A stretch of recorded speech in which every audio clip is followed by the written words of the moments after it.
Good evening, everybody, to round 3 of the Octane Online Racing Simrigs Sprint Series here at the one and only, the Temple of Speed, the pinnacle of public lobbies. It's the Autodromo Nazionale di Monza.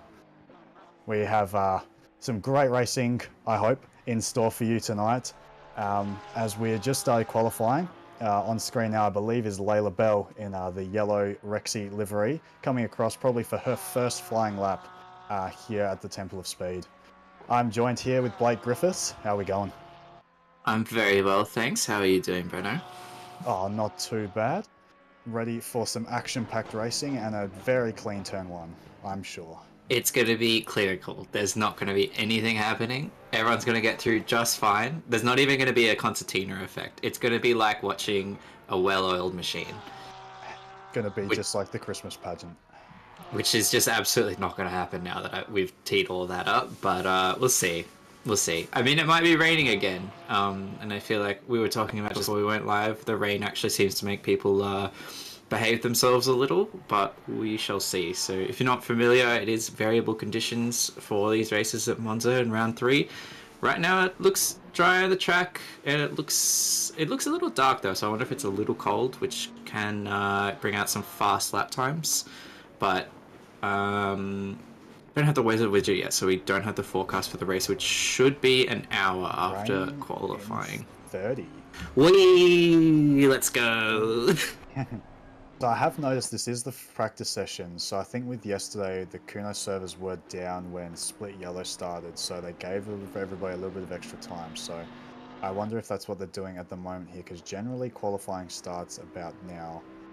Oh, okay. So, Yeah, I've been thrown for a loop. So the practice session does occur on the Saturday. All the other sessions are on the Sunday. So if there's rain after quali or at the end of quali, we might see that just trickle over into the race. It might be a 5-minute delay we see from race control there. So I reckon they're just giving drivers a bit of time, a bit more time to join. As Bell crosses the line, 48.7 solid anchor lap time. Obviously, I don't know what the track conditions are, but I have a sneaking suspicion they might be fast.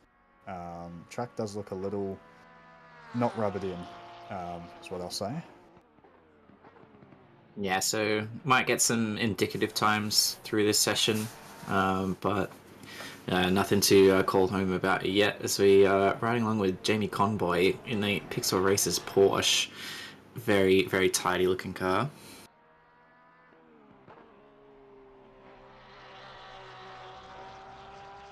Yeah, definitely one of the more colourful liveries on the grid, is what I'll say. You're not a fan? There's aspects of it I like, there's aspects of it that I don't like. I'll leave it at that. Okay. Alright, I'm going to pose a question to you while we've got let's get a little slidey while we are waiting for things to get properly underway. Connor posed Luke a fun question in last night's race in Split Green. What's your favourite shape of pasta? Oh, okay. This is an interesting one because there's some really good pastas out there. Rigatoni we've got from Race Control. I mean, you can't go wrong with a gnocchi, but a ravioli is a very close second. If not, like, I think they're tied for first. Okay. Ravioli, that's some serious shit. We're getting into it now. Personally, I find gnocchi is like it's too much. It's so filling because it's made with like potato as well as flour, right? I know, Like, how good. it is good, but I also think I'm a fool, and I also have it with a very rich sauce whenever I have it, which is just like, I don't know, put me in the ground 6 feet under already. Like, it's so heavy. I think I do really like fettuccine as well, but I find it to be painful to cook. It feels like I can never get it all separated, and there's always strands that are not fully cooked, and they're kind of hard, and it sucks. So, my answer would be actually shells. I like shells. Fair. If it ain't penne, it's risotto. Penne's up there. It's like the vanilla option. Like, it's a very safe choice, I reckon. It's like, you know, like run of the mill sort of pasta.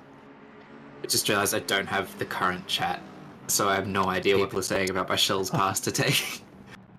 So Hexa, get your potato pasta in air quotes out of here. This guy. Gnocchi is just pasta marshmallows. I know, how good is it? Oh, that's not a good omen. We're moving swiftly on. Gnocchi is not pasta. I don't know, man. I know like the rest of Australia doesn't have this, but Faster Pasta sells gnocchi, so I reckon it counts as a pasta. But I think that's only for my South Australian comrades out there. I don't think anywhere else in Australia has Faster Pasta. But if you ever come down here, definitely go. It's a great restaurant. They're getting free promotion right now. We need that sponsor money. Come sponsor the about this 12-hour Faster Pasta. We got you. Winner gets a year's supply of gnocchi. Is risotto? I feel like I'm blanking here. It's been a long day. Is risotto actually a type of pasta, or is it the dish? It's the dish. I mean, I could be wrong. I'm not very confident when it comes to food, but it could no, because it's made with like risoni, isn't it? Because that's like the pasta equivalent of rice. Maybe not every time. Also, there's Oh, here we go. Oh my god. Risotto. The name escapes me. Pasta. Oh, okay. Google AI says no, risotto is not considered pasta. What? Oh, okay. Yeah.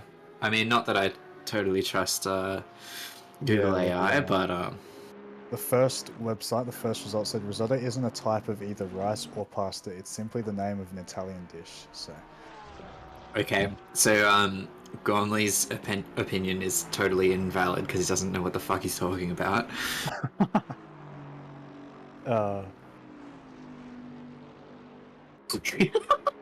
That's actually hilarious. Me saying Google AI got it up on my phone.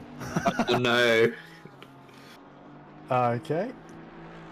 There you go. It was ready and waiting. AI is taking over. Yeah, it is. It's gonna start driving for me soon. It'd be better than half the people on the road. Yes. Very true, very true. A lot of people in the pits, I've noticed. Not many going out for laps unless the Mr. Race Director has said, okay, that's why nobody was out on the track. I thought I had a feeling. I thought that might be what was going on. But yeah. Oh, here we go. The beautiful... Oh no, we just get B-roll of Monza. Absolutely fabulous track to look at and watch. What's your takes on Monza, Blake? It's certainly not one of my favourites, but it's not one of my least favourites. So just there. I think it's interesting, like as someone who has probably significantly less hours than the majority of people at Octane, I'm not sick of it. I also like didn't do a lot of time in public lobbies at Monza, so I didn't get put through the ringer like constantly with like T1 stuff and people being kind of insane.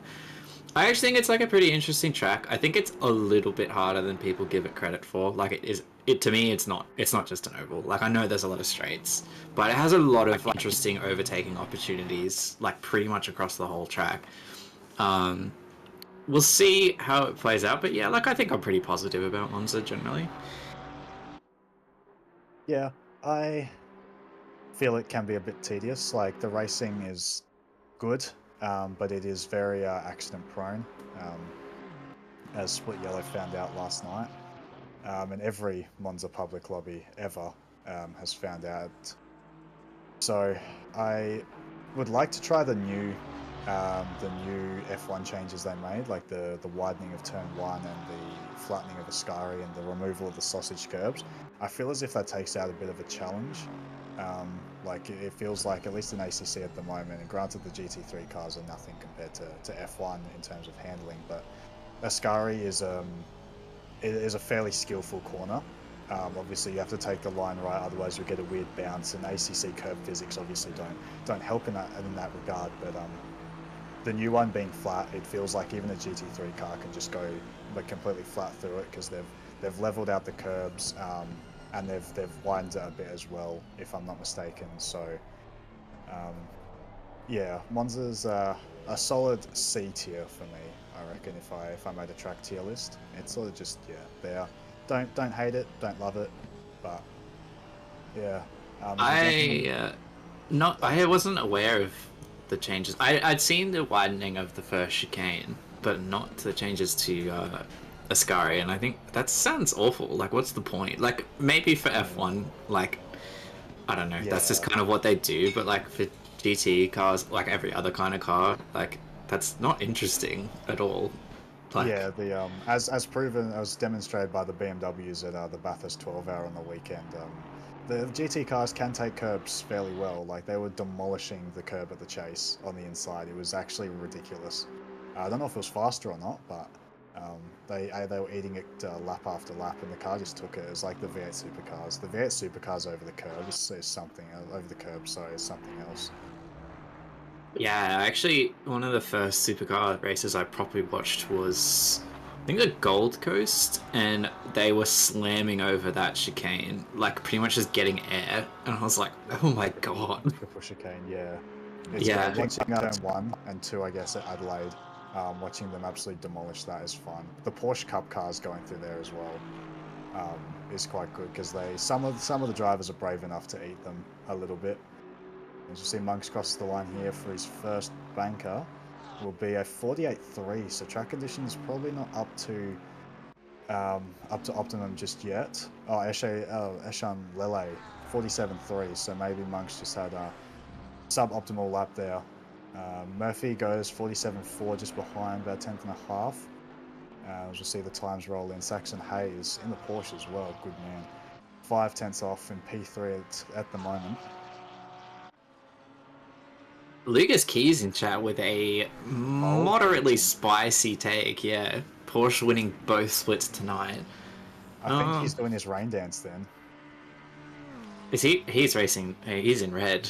So Yeah, interesting. Is he and calling in the his own Porsche as number well. there? Yeah, I was gonna say that's. I'll put my money on Lucas now then if he's that confident.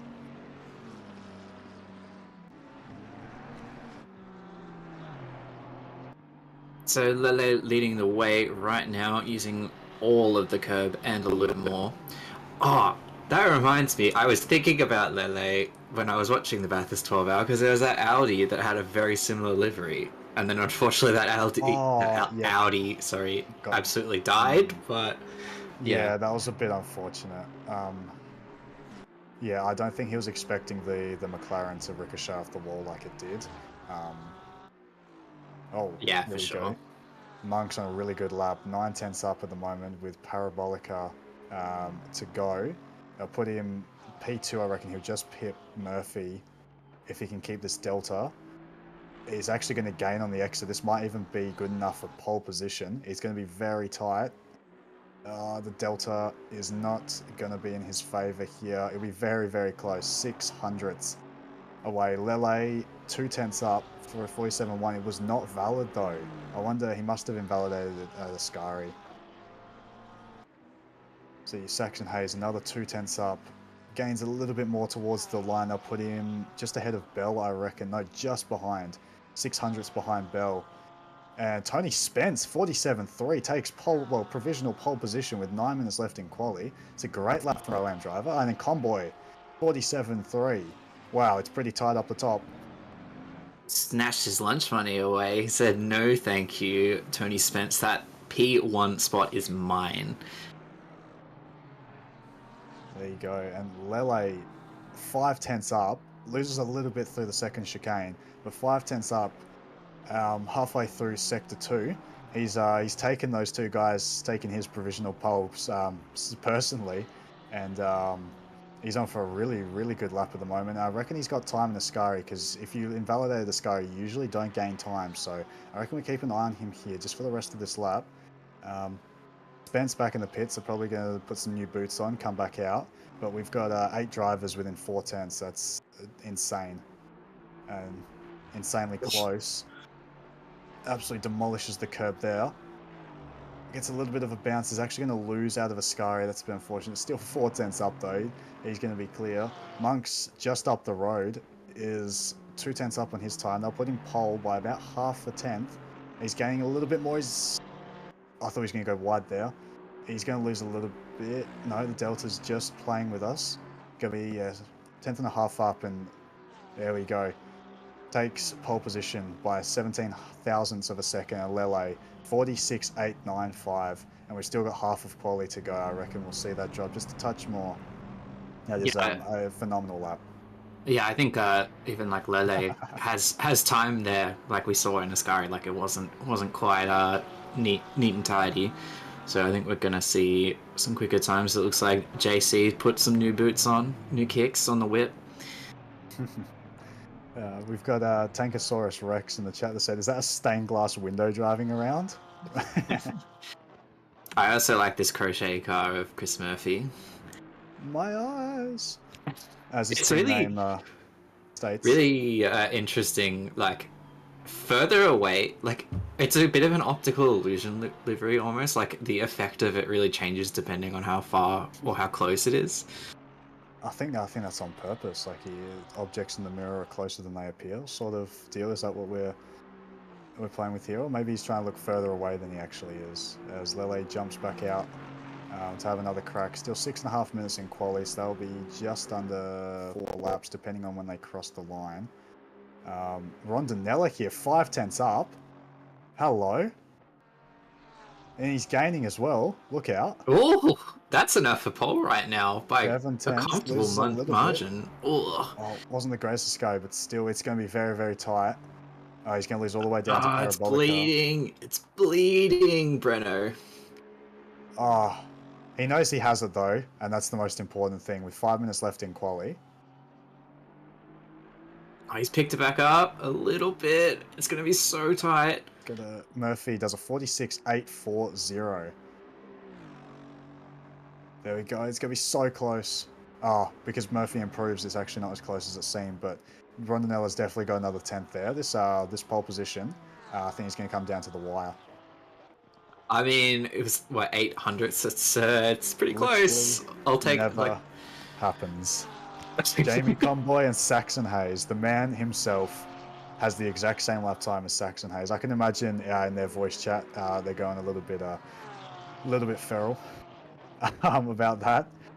Mr. Conboy, the literally never happens with the lap time, as he might even do the exact same lap time as himself with that current Delta.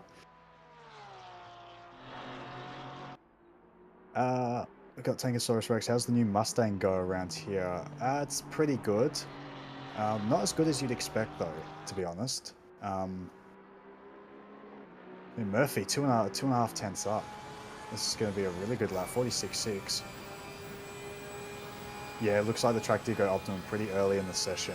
These are some pretty banging lap times. Like, I reckon in the practice server, I probably could have done a 46.4 in the Porsche. I had the sectors for it. But I was happy with the 46.6 that I put in, so I didn't really push to go much quicker. But I reckon we'll see lap times around that is probably what I'd expect from Split Blue, and then Split Red might even be a little bit quicker, close to the 46.0s in the temps. But obviously you've only got 15 minutes, so it's not as if you can spend the entire night hot lapping to get the lap. So pressure definitely comes in. As you see, Murphy actually loses all of his time. He's going to be basically even, well, improves by, what is that, 5 thousandths of a second across the line. Yeah, just really, really messy Ascari from Murphy. Like, just thumping the curbs and sliding around. It's not quite what you want, but there's time to be made. Yeah, as we're jumping on board with Rondinella here. Less than a 10th off of provisional pole at this point in time. Comes through the first chicane.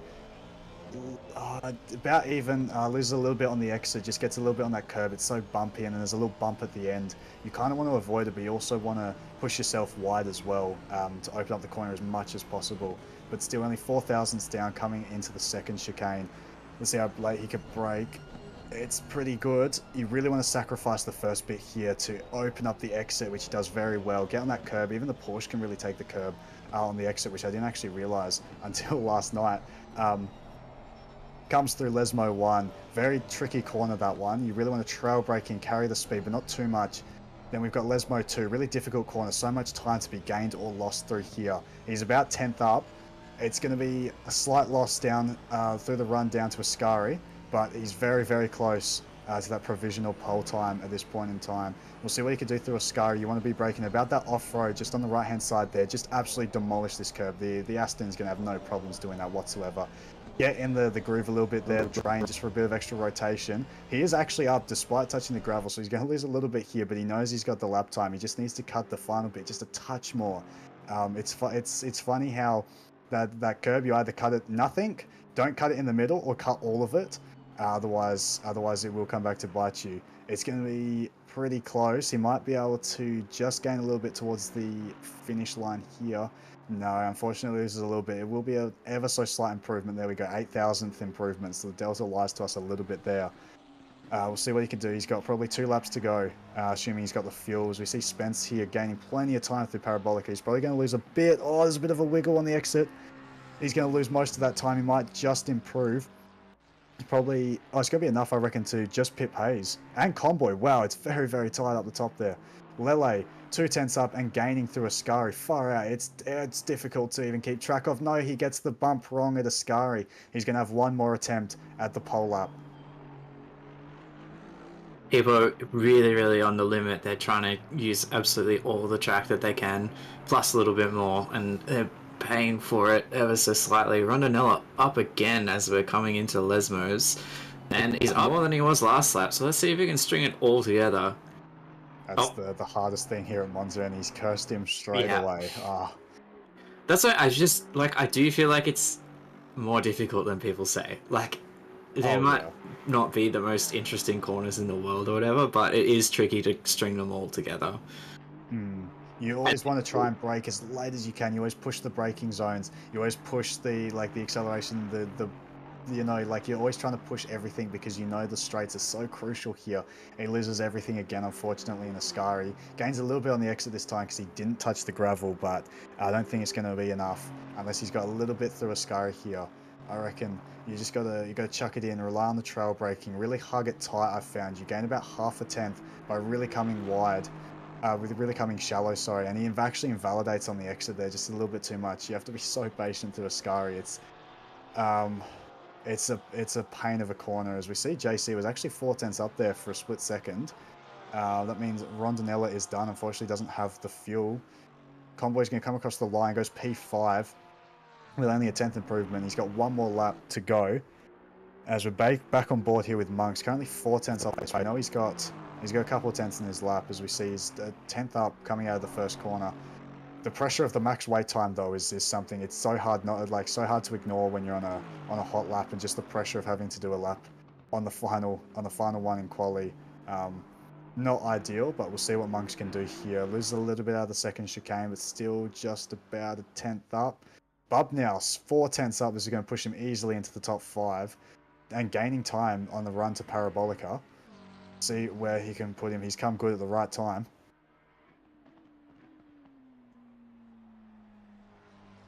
Oh, look at that! Just gained another 2/10. Oh my goodness gracious me! I think you could count the pixels to the track limits there. Holy moly! There we go. So 1/2 second up, he goes P4, 10th and a half or thereabouts off of pole. Monks just flirting with that delta, just a 10th up. Needs a little bit more than that to well, it only needs 1/100th of a second to jump Convoy, and needs about 300th to jump Bell. Probably won't be able to touch Bub now, but we'll see what he can do in the final corner. There might be plenty of time here. You've got to be really, really patient on the throttle. Realistically, really want to get on it before the end of the curb on the inside there. So we're going to look at a replay here. Oh, we've got the track limits. How tight was it? Oh, wow. I mean, you could roll a coin in the or fit a coin between the tire and the line there, and that's about all. Wow. And Spence, after a really good early qualifying, is currently P10 at the moment. I believe he's second in Pro Am class, actually third no, because Rondinella is a little bit higher up. Gains a 10th across the line, actually jumps to P5. That is insane. 800ths he gained across the line and jumps up 5 positions. Wow, what a tight quali, Blake. Yeah, there was a few different drivers there with the really close times after probably like the top 4, and yeah, he was able to just leapfrog a bunch of them in one go with only a minor improvement. Yeah, it's going to make for some spicy racing, I reckon. If the times are this close in quali, I think we'll see the fairly similar in the race. As we've thrown down the starting grid here. Chris Murphy takes pole position in the My Eyes Porsche. Got Lele's just behind in the stained window Aston Martin, and Rondinella in P3. So it looks like the Astons are pretty strong. They'll be very good on tyres as well. So keep an eye out for them. Bub now manages to just pip up into P4 at the end of quali. Spence as well on the last lap gets himself a top 5 position just behind the lead pro-am. Got Layla Bell. She's in P6 there in the yellow Rexy Porsche. We've got the Aston Martin. I'm sorry, I don't remember who that is. And we've got Comboy there in P8, I believe. And we've got Monks in P9. Unfortunate quali. I reckon he's got a little bit more pace. We might see that in the race, though. Might see him gain a few positions. 619, I believe that's Brownette in the Joker liveried McLaren. Thistleway, after the high at Alton Park last week, a little bit further down the field than I expect he would have liked, just behind Saxon Hayes there in the Bin Chicken Racing Porsche.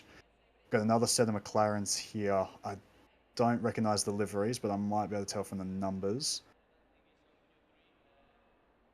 712, no, 312, 212. Oh, deliveries look so familiar, but I don't remember the name. We got Steve Lewis there on your right-hand side. Hey, thank you, broadcaster man. There we go. We got Zach Jensen in the purple, the beautiful purple McLaren there, and our only Mustang on the grid of Ben Curtis, and the purple Mustang. Oh, sorry, hang on, never mind. Who's this? David Marsh. We got another Mustang on the field. Chat lied to me. They said there was only one Mustang in this grid. So there we go. The gold and purple looks amazing. Got Penfold in the 72 Lamborghini. Mike Crick in the definitely a GTR if you squint hard enough. We got another Penfold. We got two R Penfolds. One in an Aston, one in a Lambo. So there we go. That's not going to get confusing if they're battling whatsoever. Jared Ellis in the 47 Ferrari there, followed closely by Vediga in the 175 Coca-Cola BMW? Mate, wrong Vediga, Brendan. Wrong Vediga. And then the Coca-Cola Aston Martin there. We got Kung, the 777 Porsche, and we've got two Astons that I can't unfortunately see on... Oh, I believe that's Lewis Kugali. Interesting that he's starting this far back. He's been showing some pace in the last couple of rounds as a silver driver. So, and somebody's forgot to press drive. Oh no. Oh no. Probably not. Maybe not the worst idea, to be honest. With like all things considered, like Monza, really close field, like turn one, but I don't know if that was in purpose or not. Yeah, Jensen and Curtis both starting from the pits as well. Maybe there's a bit of a bug, because it seems like it's usually not this many drivers that forget to press drive, especially with a race like the race director letting you know, just giving you a friendly reminder just to press drive, which I find really useful, actually, because sometimes I get a bit too involved, and then obviously ACC decides to take forever to load the setup when you need it to not take forever to load the setup.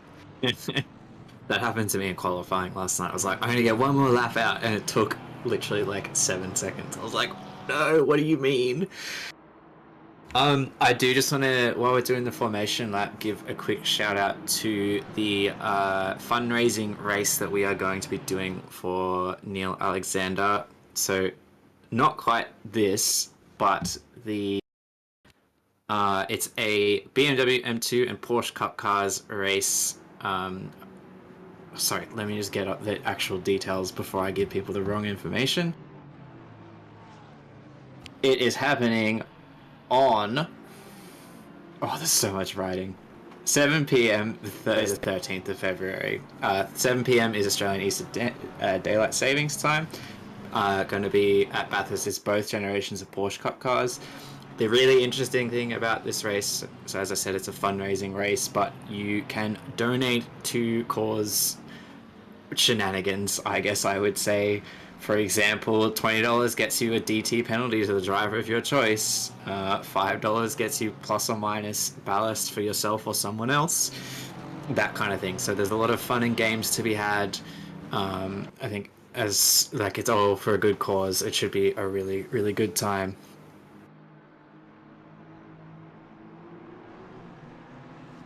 If you've got anything else as well, like any ideas for any other kind of donation incentive things, shoot us a message in the probably in the community events chat room.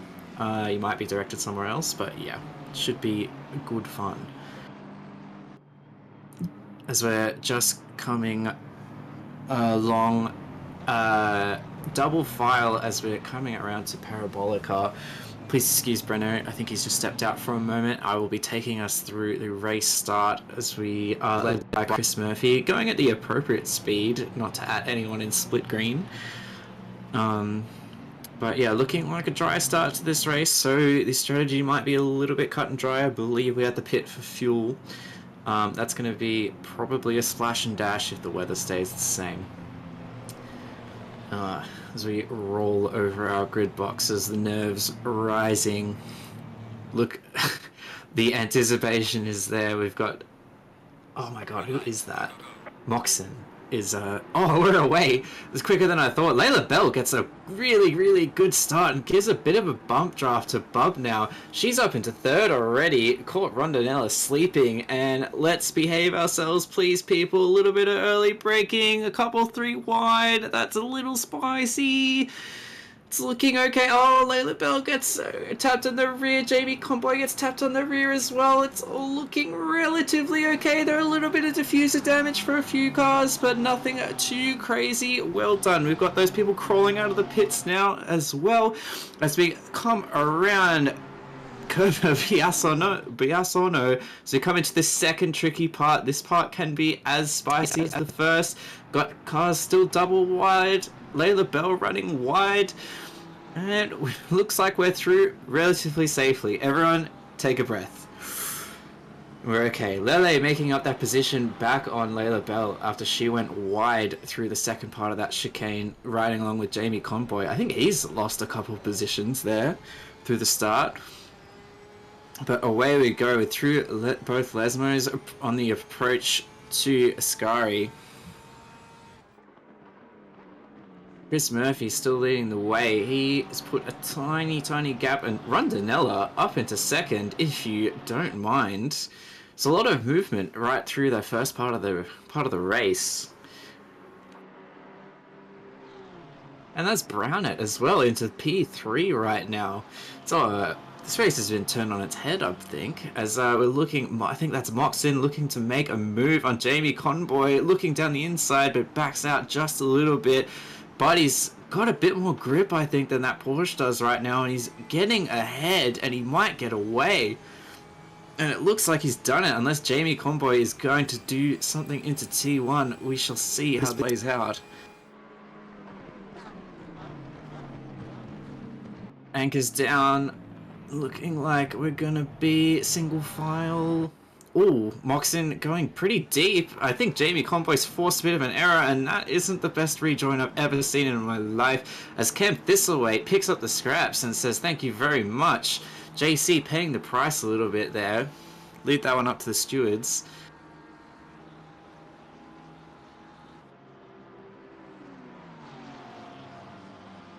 So coming down to the second chicane. JC looking at the inside.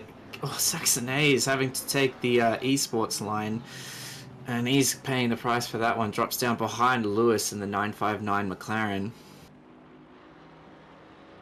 And he wants that spot back from Moxon. He's not happy about that. He's going to send it. Oh, he has a look down the inside of Lesmos too, but not quite to be had yet.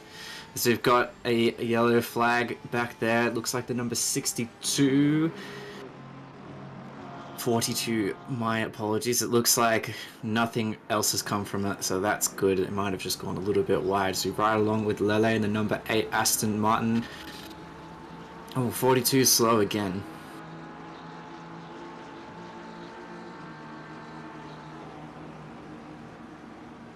Layla Bell closing that gap a little bit onto Lele. She wants that place back as well. Oh, a little bit of a slide as we're going to get a bit of a replay. So this is, I believe, probably that rejoin we kind of saw half on the camera. Jamie... Oh, that's frustrating. Yeah, I'm not sure what you do about that one, but yeah. Lele makes the move to the inside. Layla Bell moves to the outside. She's going to be on the inside of the second part, but backs out a little bit. Doesn't want to force that move to happen.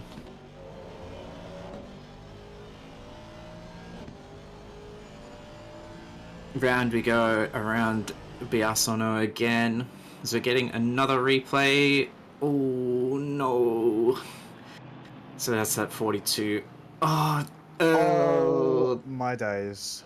That's worse than I implied it was, unfortunately. Not much to do there when you're... I don't know, do you hold your brakes when you're rolling across the middle track? Like, probably, but it's just not a great place to stop. No, but it's better to hold your brakes and not move than move the wrong way, or, you know, as we jump on board for a replay here. I believe this is Kugali. Or tries to avoid and just can't, and that's a floppy bonnet. Oh, yeah. That's really unfortunate. One of those things as well, I was wondering, you alluded to it earlier, if Kugali was maybe in the pits or at the back to try and avoid any drama, and then the drama finds you anyway on Monza. That's speculation. I'm no confirmation if that's what they were trying to do, but as we look at Spence going side by side with Bub now, but a little bit of door banging. It's a bit scary in ACC, so he has to drop back just a little.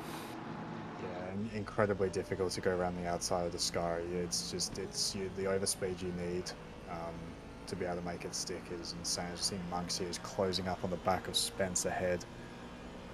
Not going to be close enough for a move, but Spence does actually look to feel the mirrors of Bub now ahead, as we've got a car park happening in the background now. Look out. Oh, we got Kugali in the chat. He said he retired, lost force feedback and no downshift. That's unfortunate. Oh, looked away for a second. Layla Bell is ahead of Lele, but it's doesn't look like it's all said and done yet. Lele having a look down the inside for the first part of the chicane, but puts him a bit offline, and there's not quite a move there. Yeah, I don't think he was looking for something, just sort of just saying like, I'm here, and you'd be surprised how well it works sometimes. Just say, just sit there into the braking zone and let them make the mistake. You see this train just continuing at this point, led by Rondinella. Murphy's just like broken slipstream, 1.3 seconds ahead of the last sector line. As we see an Aston, McLaren, Aston, Porsche, Aston. Basically your top 10 almost all in a train.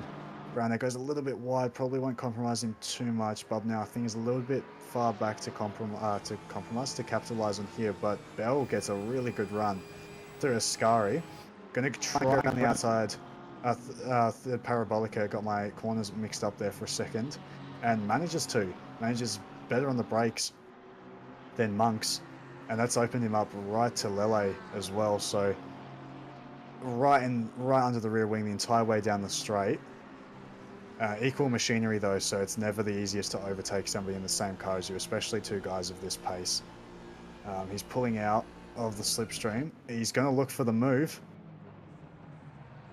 Bell a little bit defensive there still, so not quite the line for Lele, unfortunately, and Nathan Monks gets away with that. Yeah, that was very, very tight. I'd love to see a helicopter shot of that. It looked very, very tight on the inside there for Lele. I thought Monks might have got a bit of a tap on the rear quarter, but all clean as far as I could tell from that camera angle. Brownette here on board with, as we do get our helicopter replay. Thank you, Mr. Broadcaster Ben.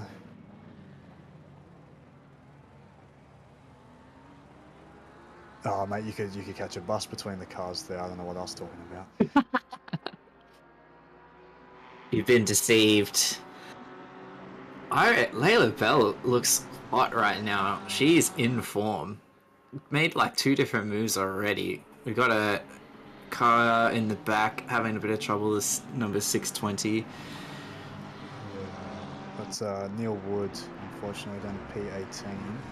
Might have had a bit of a coming together with 18, possibly. I can't see that number. Oh, that's Hislop, the Aston P23 at the moment, but Might get a replay of that. Wow, the Layla Bell's so good through Ascari. Oh no! Oh No. no! That's the difference between the Porsche's brakes and the McLaren's brakes, and it's something that's going to catch you off guard 9 times out of 10. The McLaren's brakes are not that good. As you see, Murphy does a 47.9, takes the fastest lap back from Bell, and I think that one there's going to be an invoice. Obviously, we didn't see the full story there, but I reckon that's going to be an invoice, unfortunately, for Bell. Yeah, I think a bit like in real life when you are the one doing the rear ending, you're usually the one in trouble. Oh, That's Monks and Lele close again into turn 1. Far out. Sorry. I got a replay. I think this is that 620, and they've Oh, he just just lost McLaren it. himself. Oh, that's Yeah, unfortunate. 5k an hour too much into the corner, and the rear just says, no thanks. I'm clocked out for the day. Yeah. Sorry, this is a Wendy's. As Lele touches the gravel there a bit, not going to get the run. I reckon it's those knickers that are distracting him. Toto knows what he's doing with delivery. Oh yeah. As they're getting a replay here, so this is the Yeah. Bell incident we just saw. So that's Spence in between. Oh. And then he tries going for the inside, and yeah, it's unfortunate for Mr. Bub now. There, that's hopefully not too much damage, but yeah, I feel as if it's going to be quite a bit. As Rondinella, I believe, has made a mistake. I just saw him drop down from P2. He's now P7, so I'm not sure what's happened there.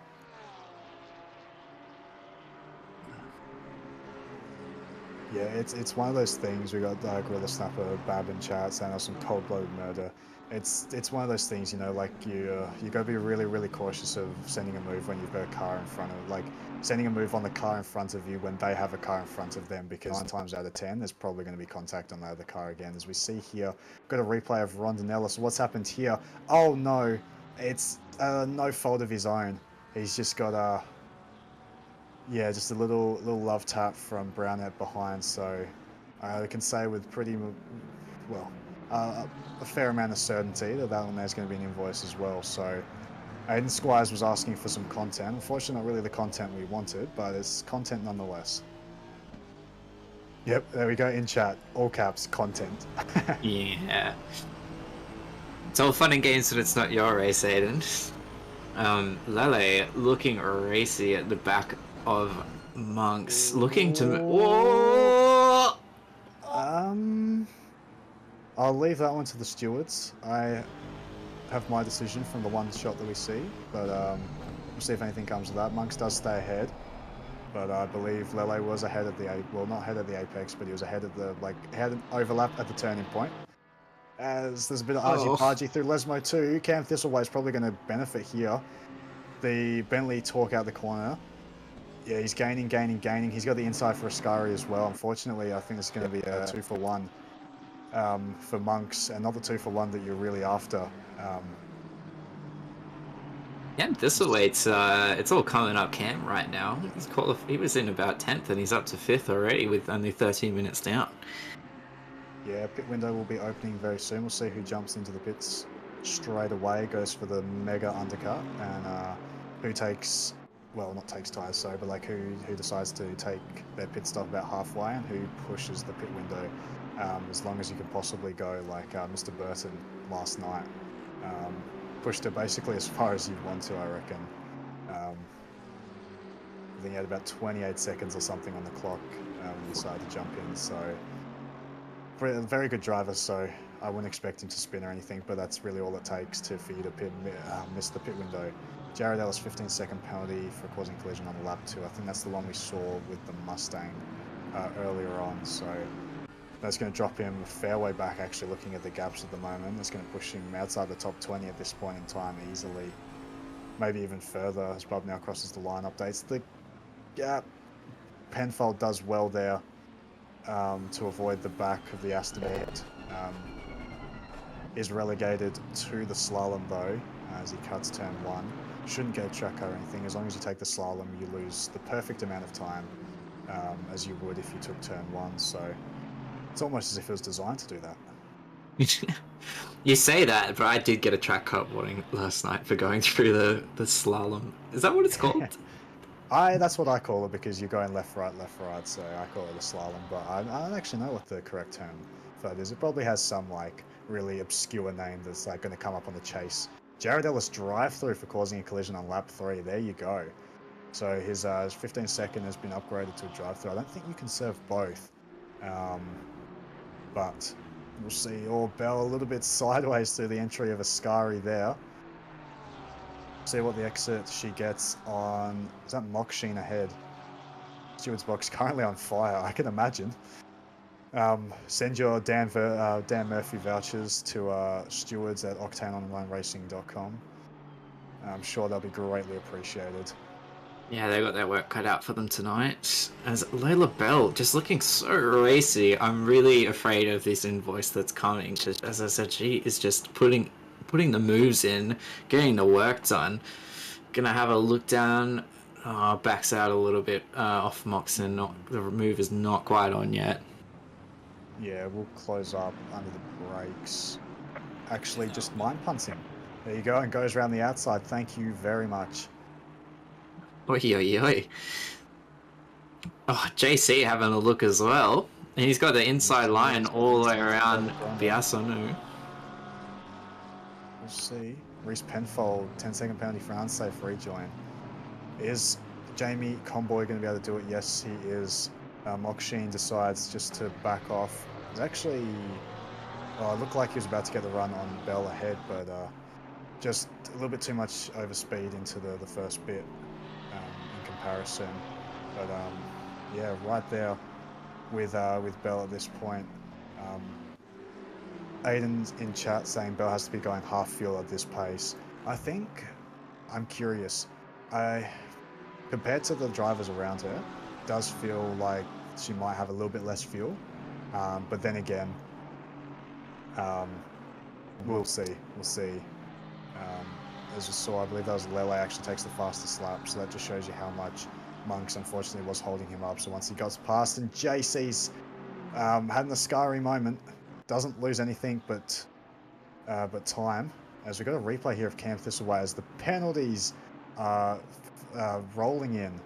Yep, that's a very classic Ascari moment.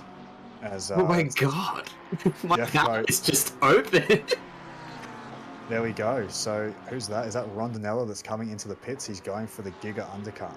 This is going to be interesting because the race starts at 5 p.m. and gets colder as you go on. I personally wouldn't think that pitting early is going to be that good unless you're stuck behind somebody. Then like it could be the strategy, but the tires can drain in the pit stop, especially in colder temps.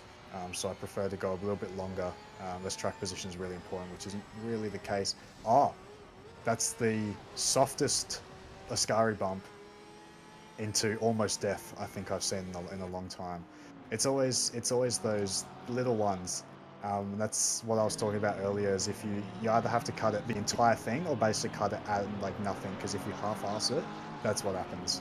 And JC got lucky. Like he knew what was going to happen, so he just opened the steering. But yeah, if you held that turned in, you might meet barrier. Unfortunately. JC and Thistleway joining Jim's mowing down through Ascari.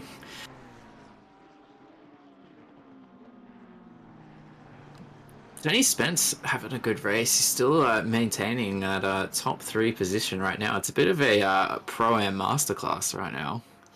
Yeah, at the moment, the 2 McLarens taking out the 2 bottom steps of the podium, but they've got Eshan Lele just there. So I wouldn't be surprised if we see him pounce in the next couple of laps. These guys probably has a little bit of a pace advantage, obviously setting the fastest lap in the previous lap. JC looks for the move on Jeffcoat. Can't really do much with it though, just like filling the mirrors, I reckon. Trying to force the error. Pretty easy to do it at Ascari, very difficult corner if you're a little bit distracted. Very easy to go a little bit deep. I'll just see how he gains in the slipstream. So I know the Porsche isn't awful. It's not as bad in the straight line as you think. Fills the mirrors again. It's turn 1. I think it's almost worked for him. He's still going to get the exit, but I had a feeling that might happen Because even if the car in front goes a little bit deep into turn one, they can usually just like yank the wheel enough just to get it back to park it on the apex for the second bit. So even the up and under doesn't usually work. And I thought with a tap, it might have been done and dusted, but no, JC does get through up into P9. Yeah, so JC showing us that little feint down the inside is a nice little move to add to your repertoire. As talking about go 10 for causing a collision, that's harsh. That does feel a little harsh. I don't know. I'm not a steward. I've read the rule book like twice, so I'm also rooting for a little. Oh, Lele getting a little bit wide, but nothing too much to come from it. What I was just gonna say is I do think Spencer Brown, they've got some good pace going on, but I feel like they've looked just a little bit squirrely in those McLarens. We've seen a couple of them, as they've sort of mentioned, the rear end checked out a little bit. So I wouldn't be surprised to see Lele get through, but not going to do it like that, playing in the sandbox. It might honestly be worth it. We'll see how easily Lele can get past these guys, but it might also be worth going for a bit of an undercut, because obviously he's going to be losing time, even if it's just a little bit behind these guys. So maybe diving into the pits. It looks like Rondinella 3.5 seconds behind Ellis, who actually still has the 15. So it does look like those penalties stack. There you go. You learn something new every day. So serve the drive through, but still the 15-second penalty remains. So he will have to serve that at his pit stop. So we'll see how fast Rondinella catches. Oh, there's a little bit of a bump for Lele on the exit of the second chicane. Kicks up a bit of dust. Brownette gets a 15-second penalty for causing a collision on lap 6. I think that was that when we saw Rondinella get booped in the back? Yeah, I believe so. So there you go. So that's going to drop him. Oh, some quick maths. Outside the top 10, I reckon, easily. That's, yeah, that's a tough invoice, but we'll see what he can do. He might be able to recover a couple of positions. We know he's got pretty good pace at this point in time. We'll see a replay. Yeah, here it is. There's just a little boop on the back of Rondinella coming into the braking zone of the second chicane. Yeah, that's McLaren brakes again.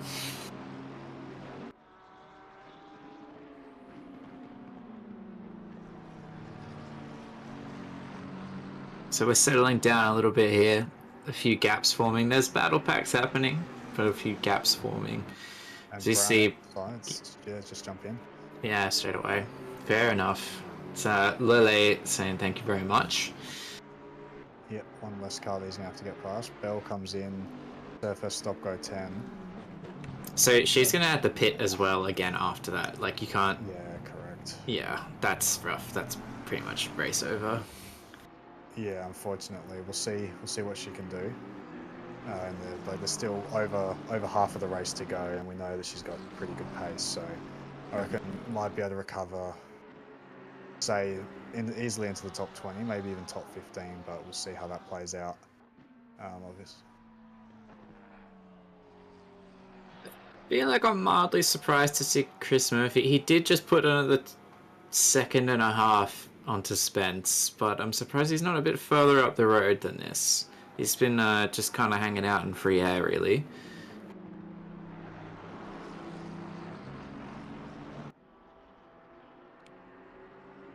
Lele still looking really racy on the back of Spence, but the move has not quite come yet. But Conboy all over the back of Moxon. And Jeffcoat not too far behind as we're running on the way down to Ascari. It's not going to be quite on here.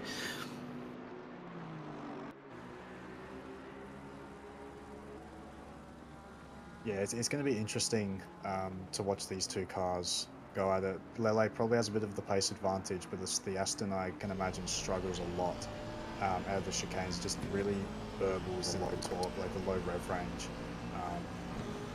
As I say that, he's tucked well into the slipstream here. Oh my goodness, a bit of rubber banding there.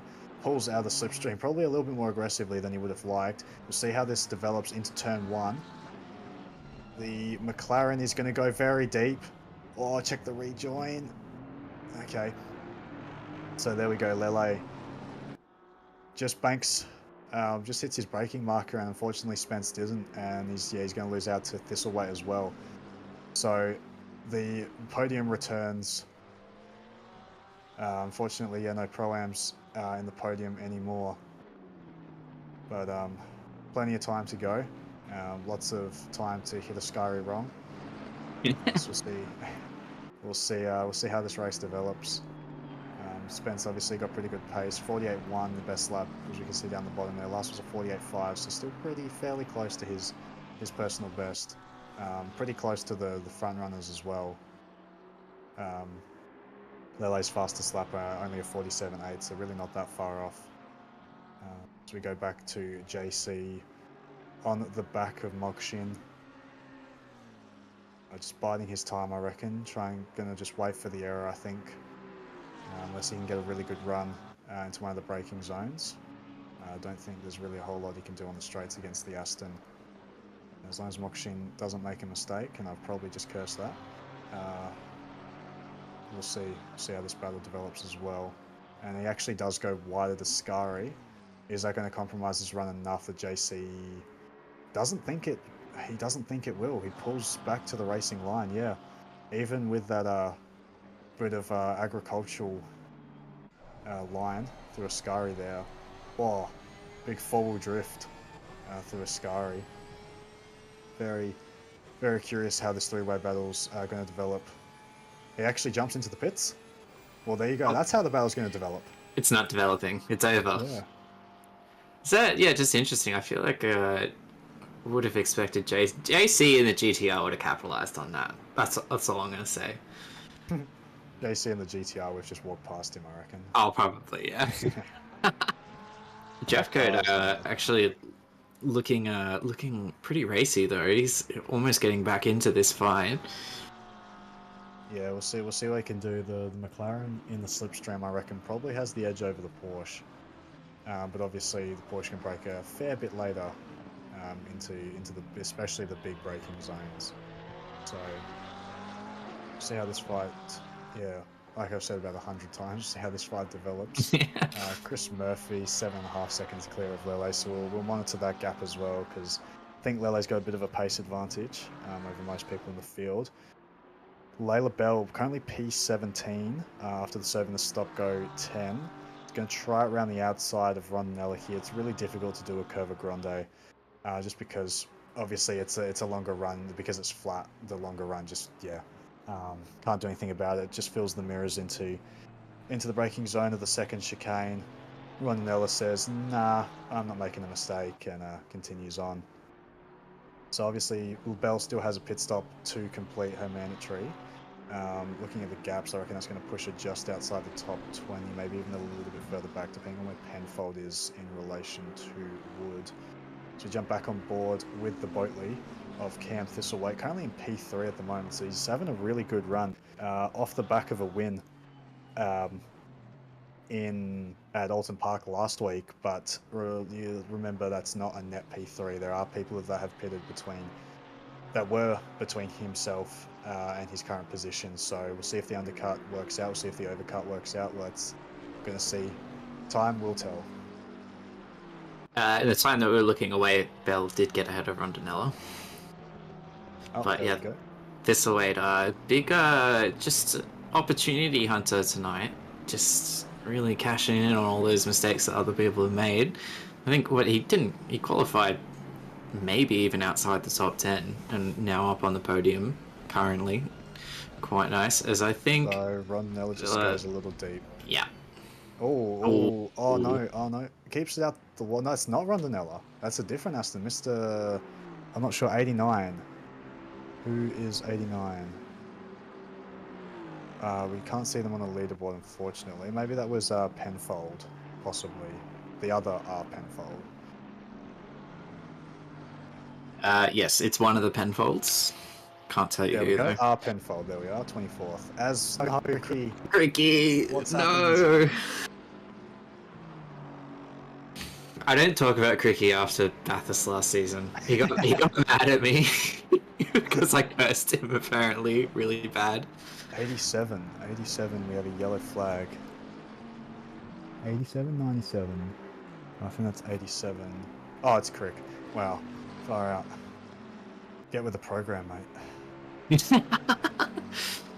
Oi, oi, oi. Oh, Bub now, yellow flag as well on the exit of Ascari, so maybe a little bit of a expedition for him. Might get a replay of that one at some stage. But yeah, jumping on board with Thistlewhite Heroes. Yep, here we are. So this is Cricky's. As he got lifted up by... No, it's the last bit of chicane. Oh, wow. Okay. That's really unfortunate. I reckon you could take Ascari 100 times with that line, and it would probably only kill you that way once or twice. Yeah, he's almost hit it. He's hit like the sausage part with the back wheels rather than the front, which usually happens. So I don't know if you could do that if you tried, to be honest. I know, it's, yeah. I couldn't even do that in the Audi.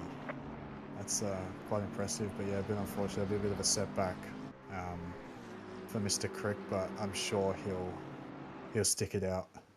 Still just on the verge of the top 20. Oh, there's a gorgeous shot. Somebody cue the classical music. Looks like a bloody boat on the high seas, the way that's dipping and rising. Thistlewhite in a bit of trouble here from the 420 McLaren. Spence looking very, very racy as we're coming up to Parabolica. Yeah.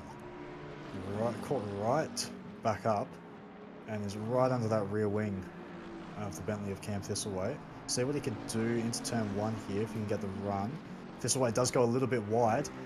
It's going to be interesting to see what Spence does here because he might have... No, he just tucks back into the slipstream, I was going to say, because if he has a little bit of overlap, you're in that weird, like, no-man's zone. Well, you don't want to lift off to try and get back in the slipstream because you're just going to lose the time. You sort of just can't tuck back in, so... he pulls out. I don't think he's going to be able to outbrake the Bentley, unfortunately. I think his best bet is probably just to run out of Ascari and then maybe something into Parabolica. Because the McLaren, I don't think, can really compete in the braking zones, even unless they're like completely alongside when you start braking.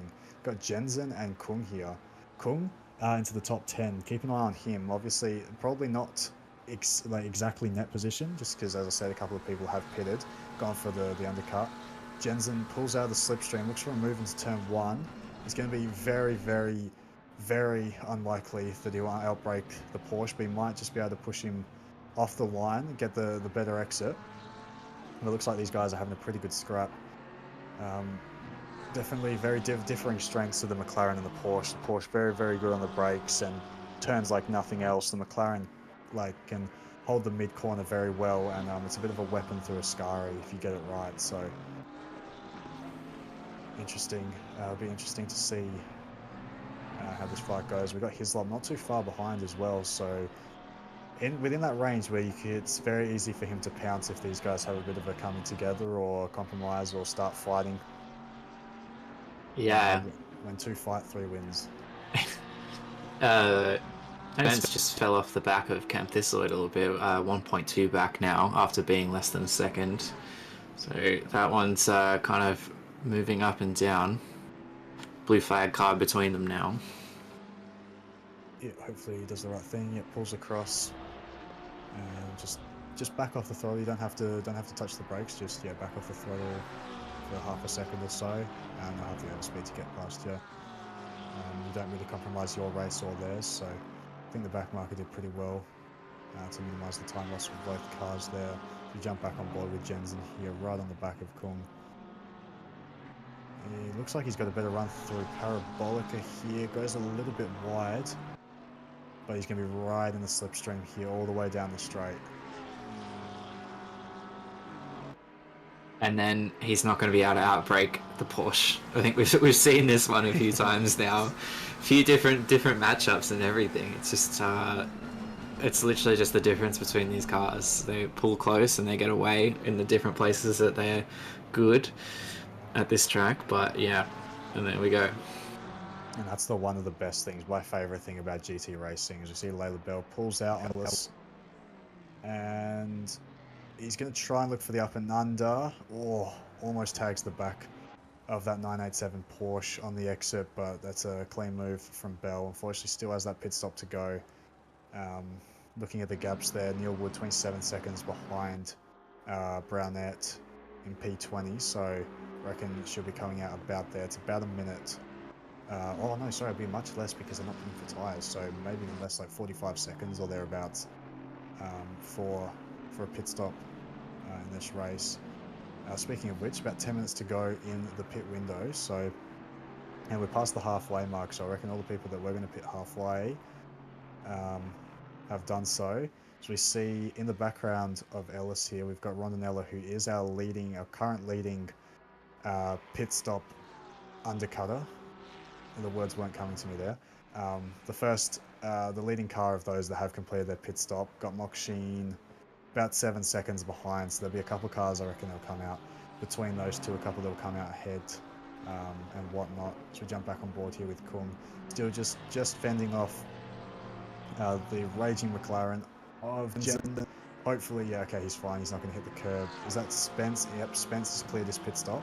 So we see where he comes out. In relation to these guys, he's moving, but only about 3/4 of the way down the pit lane. So we'll see where he comes out in relation to Rondinella, who is just crossing the line now, so plenty ahead. This is going to be a bit awkward for the Mustang there. Had to brake a little bit earlier, I reckon, than he would have liked, just to make sure there wasn't any contact. Just because the speed differential is so much there from somebody coming out the pits compared to somebody who's come all the way down the main straight. So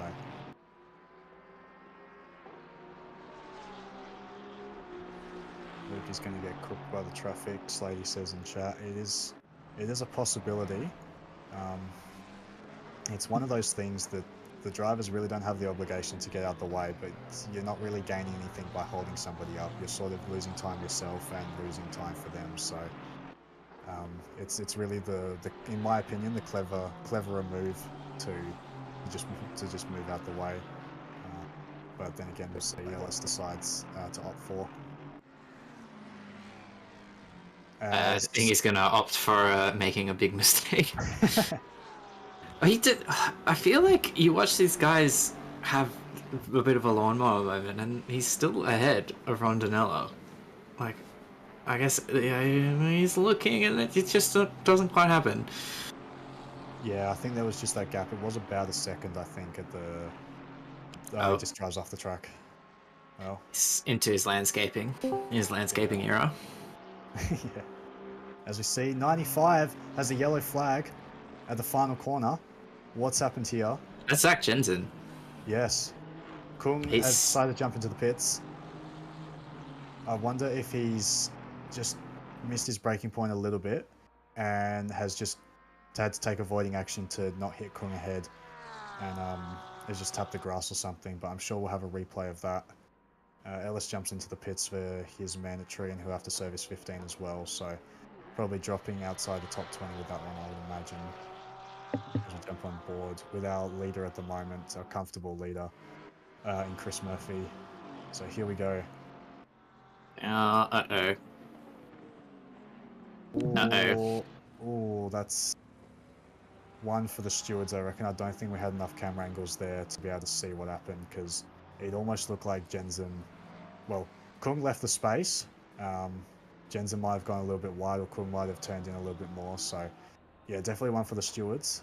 That one there. So yeah, we jump back on board with our leader in Chris Murphy.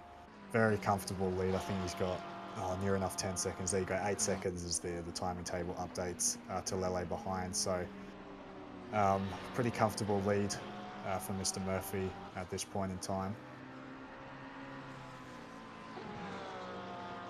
Yeah, Chris Murphy's just out for a bit of a Sunday drive. Just got ahead and hasn't had to deal with any of this mumbo jumbo happening behind him. Must be nice. It must be real nice. The Max Verstappen 2022 simulator. So that's Bub now in front. Bub now all the way down in 20 seconds. I mean, Bell's probably going to be joining him down there, so it's going to be relatively equivalent, I think. But Yeah. really unfortunate for Bob now. Pretty great qualifying. Ellis didn't clear his stop. Ellis didn't clear his stop. He forgot to put in fuel or something. He still has a mandatory to serve. No! That's unfortunate. Oh. I think that's going to be, unfortunately, dead last. That hurts. That's really rough. Because Yeah. that's been a drive through a 15 seconds and then another pit stop.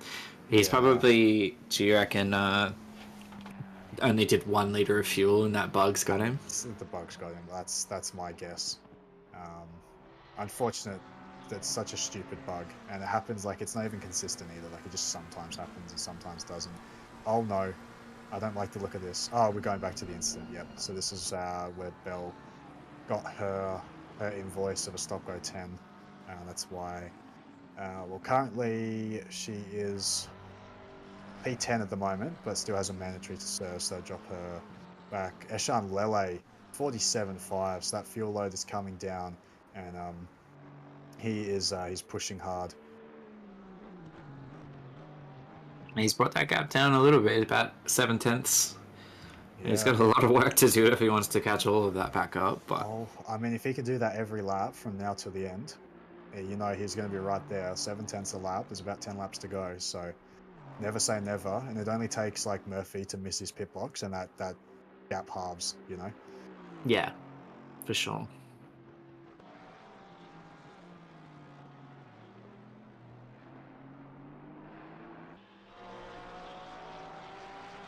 Jump back on board. Got 4 and a bit minutes left in the pit window, so these guys will be looking to pit. Actually, Vedica up in P14. That's a pretty solid drive. I reckon he was a little bit further down than that. Currently in a battle with Brownette, who was P2 for a fair amount of this race. Unfortunately, had a bit of contact with Rondinella earlier in the race. Got a 15-second penalty and dropped down a little bit. But do you think we'll see Vedica fall down a couple more places? Actually, no, we won't. No, yes, because he's cleared his mandatory pits. Yeah. He will gain a couple of positions, but Jensen will lose out, unfortunately. Bell probably will lose out as well. Saxon might actually even be on the cusp as well. So we'll see how this develops. Yeah, that's a hell of a race, though. Is Vedica the only AM driver in this split? I believe so. Well, at least racing tonight. Yeah. Yeah, there's a few more. Yes, a few more AM drivers in split. What are we, blue? But they're not here tonight. Cool. I think we had Marshy. I think Marsh might have retired a little bit early as well. Yeah, that's true. Yeah, a bit of an unfortunate moment at Lasmo too. So decided to hang up the boots. As who's this in the pits? Is that Monks? Monks has jumped into the pits. So has Lewis. So has Hayes. So the top 3, pushing it as long as they can go. I hope we don't have a repeat of Torfik last night. Yeah, I was going to say, we've only got 2.5 minutes. Let's get these pit stops happening. Yeah, if they don't come in this lap, I don't think they'll be able to. Won't be able to do it. Slady asking if Saxon got punted. No, there was an incident, but I wouldn't describe it as he got punted. But yes, there was an incident. Brownette looks up the inside again. Gets Vetty to go a little bit wide. That's going to be very, very tight on the exit. Aston goes a little bit wide. The McLaren's obviously going to have the shorter run. But the Aston manages to stay mostly ahead. There you go. Yeah, I think Brownette was just in that airy-fairy place you were talking about before, no man's land, where you're not, like, you're a little bit alongside, but not quite all the way there, so you're not sure what to do. Oh, wow. Wheel. So that's Lele in. That's Thistlewade in. Is Murphy going again? No, Murphy's in as well. The top 3 have all pitted. Convoy must be going in. He doesn't go He's just coming around now. Yes, yeah. So, And Jeff Cope yep, there behind we him, go. so they should all be coming in. Yep, there we go. A flurry in the pit stops. We're in the pit lane, sorry. Murphy is off. A little bit of a LA. slide for style. Oh, of course, mate. It's the Porsche is the best. You just like plant your foot, turn the engine on, and as soon as you get dropped, just a little bit of style points. I believe Thistlewaite's gained a little bit there on Lele. It looks like. Yeah, it looks like he's gained actually quite a bit. Nope, he's got a drive Drive through. through. That's probably why he gained a little bit. Yeah. And then all that opportunity hunting from Cam Thistleway is out the window. That's a little bit unfortunate. That's rough. Rough follow-up to that great performance at Alton. Yeah. I don't think it'll push him back as far as you think, to be honest. We'll wait for those gaps to update, but they were pretty, like, JC was pretty far back, so... Yeah, is JC ahead of... Was JC always ahead of Monks?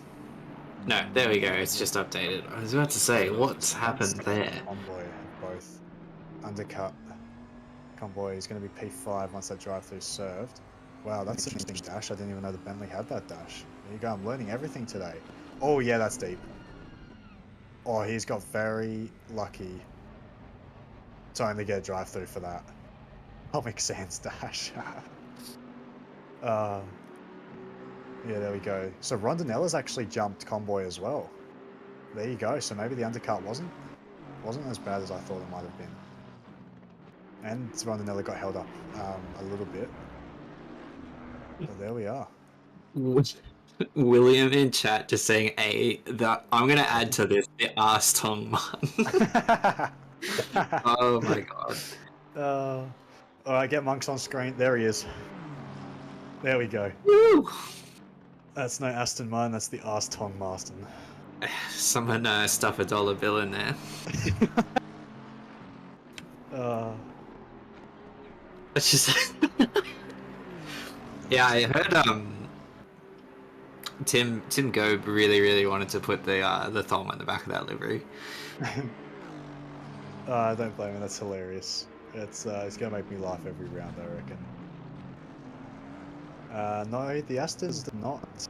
It does in real life, I think, but the Aston in the game has the twin turbo V8, whereas the Merc in the game has the 6.2 litre naturally aspirated V8, which I found interesting because the 2020 Merc, I think, was after they switched the C63 to the bi-turbo V8 engine. So I thought their race car would have it as well, but obviously they decided the NA was the better option. As what's happened here, Spencer's got a little bit wrong on the braking, and has turned that into an incredible move. There you go. What? I'm confused as to what I just saw. Did Nathan Monks look like he stopped it way more than he needed to? I think Monks didn't want to turn in because he thought Spence was going deep, but Spence managed to just pull it up. Brownette, another 15-second penalty for a collision on lap 25. I'm not sure that we saw that one, or my goldfish memory is not serving me well. Oh, I don't recall that either. So that's the Joker car. Yeah, it's escaping me right now. Here we go. What? Oh, no. Oh, So this is on the AM leader. Oh, okay. Oh, yeah. Yeah, that's fair. Probably a little bit more he could have done to probably avoid that instead of diving to the inside, but you live and learn. Yeah. Nathan Monks is back ahead of Spence. There you go. Mate, we look away to look at a replay for 25 seconds, and guess what? I don't know. What's happening with these two? Yeah, I have a feeling Ascari had something to do with that. Could be wrong. Yeah, so we're coming into about the last 10 minutes of the race, so about 6 seconds, and I didn't mention earlier, but Lele actually dropped about 2.5, 3 seconds back from Murphy in the pit stop, so obviously he either took a little bit more fuel, or he let him back through. Okay. Fair enough. That's great sportsmanship shown there from Spence. Yeah, as you said, maybe just realizing that Monks was kind of just doing that to avoid. I don't know. I don't know. Yeah, it's kind of odd. Yeah, I mean it's clever from Monks. It's better to, because you're technically in the right to turn in, but it's not very intelligent to turn in. So, um, Oh no, definitely. But like in the end, Spence did get it pulled up. So it's like, does he really like need to give that back per se? Oh, hey, what a slide! anyway, doesn't really matter. What's done is done. Spence is going to try and do it the hard way. Yeah, pull off another move into turn one, but he's currently P1 in Pro-Am class, P4 overall, so it's been a pretty good day out, I'd say. As we got a replay here of Jared Ellis, what's happened here? Oh, he's gone deep, he's cut the chicane. He's not died on the curb, has he? Oh no. Oh no. That's, those curbs are the smallest things in history. There's no way they do that to a GT car.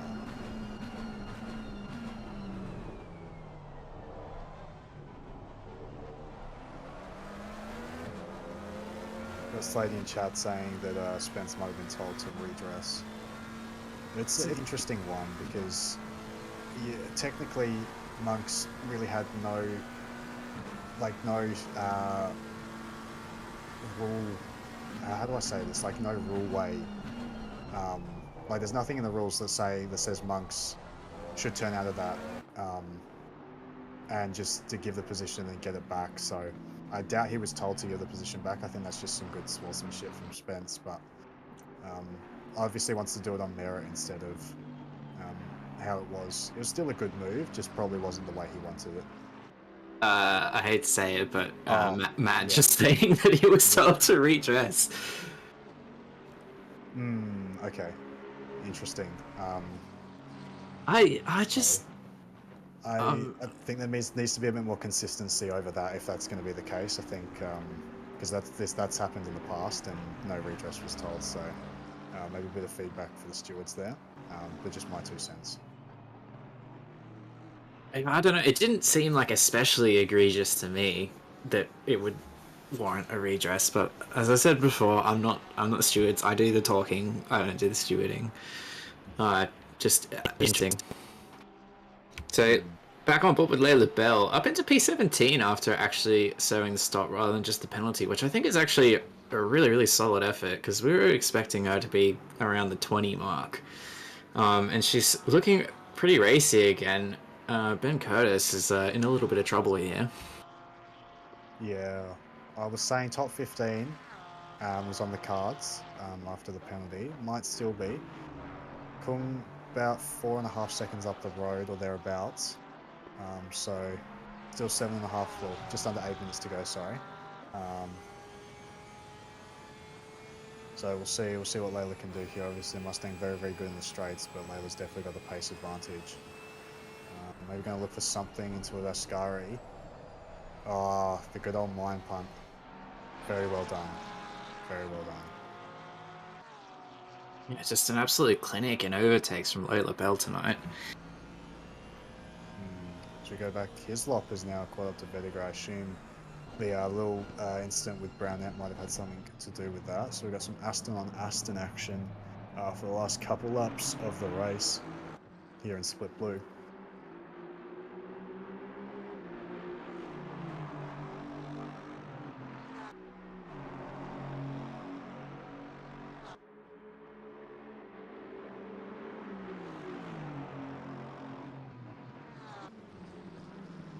Every time I see that livery, I always think it's a Falcon one, and then I realise that it's just a really nice gradient.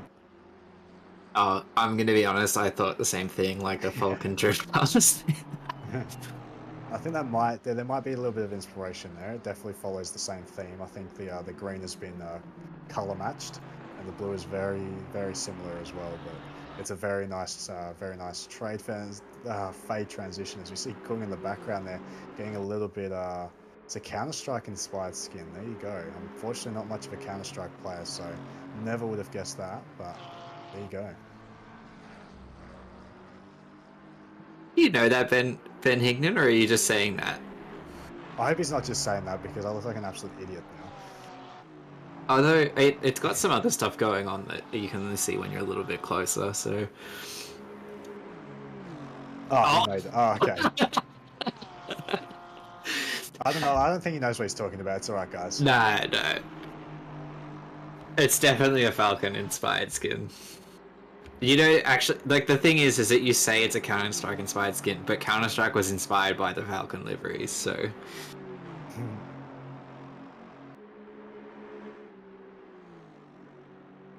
We also, just in the background, sorry, saw Layla Bell getting around Ben Curtis, so on to Tim Kung, see if she can get to that P15 that you were predicting, potentially. It's definitely on the cards.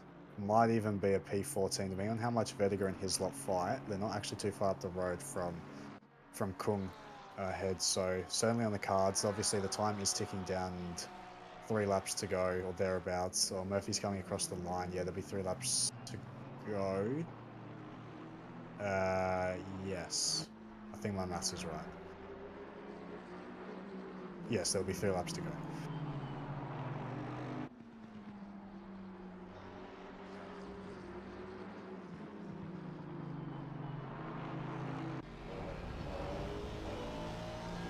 So Hislop under the wing of Vedica, having a pretty good defensive drive this race.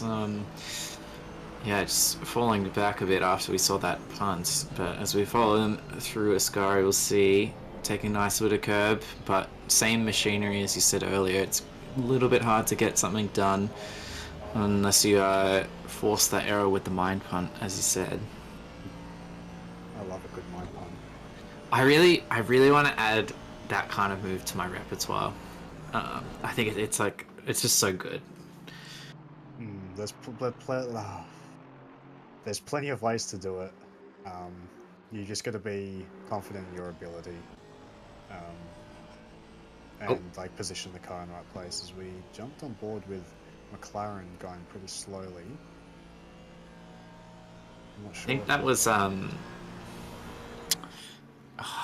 it's someone at the very bottom of the table. I'm not sure who that actually is off the top of my head.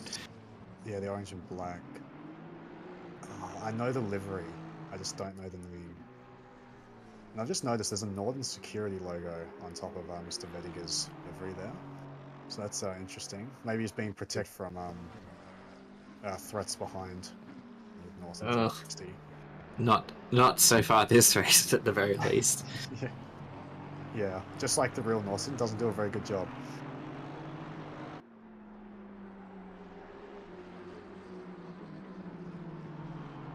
He's pulling away ever so slightly, though, from Hislop. Bell under a second behind Kung now. Yeah, I think that move will be done and dusted pretty quickly. Kung seems to be struggling a little bit on the tyres, or maybe just with consistency on the back end of the race, but 2 laps to go, so time is ticking down. Lele really hasn't made any inroads on Murphy. As I said, he lost about 3 seconds in the pit stop, and hasn't really gained anything back. Still 9.6 behind, so I think this is going to be a very comfortable win for Murphy as Layla Bell looks to the outside. Actually, no, now she's on the inside when we change camera angles. Just gonna poke the nose up the inside. That is a classic Jardier move. Just bully them off the apex and through she goes. That's P15 for Bell.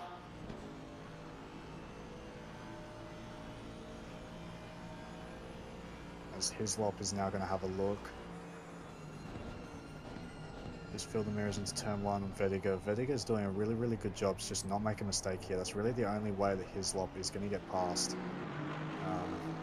As I say that, gets not the greatest run off of the exit of the first chicane. And coming around Curva Grande here, I thought they were going back and forth. They were weaving left and right. Thought there might have been a little bit of contact. Hislop, that's... What? No. What are we doing? Poor Vediger has been demolished there. Like, I think this is the 3rd time this race at the 2nd chicane. Poor bloke. Can't catch a break. Just like I know he's probably a bit frustrated because it was a little bit like kind of shutting the door around Curva Grande, but like that, I think that's going to be a fair whack because that was almost a Yeah, missile. Like he just sent it down the inside on the grass. yeah, it's yeah. But Layla Bell is going to get up to P13. There we go. Woo! As I say that, timetable updates. So I don't think, well, never say never, but I don't think she'll be moving up much further than that. 5.6 to Steve Lewis ahead. We'll actually gain a position from Browner ahead. So it'll actually be P12 across the line. As we jump on board with Monks here. Spence less than a second behind. Obviously, I think this is going to be the last lap. Yeah, it's definitely going to be the last lap of the race. So Spencer's either going to have to pull some miracle here um, to claim back that bottom step of the podium. Or Monks could have a moment of Ascari, but as it stands now, he's not close enough to really look at it. Look at a move.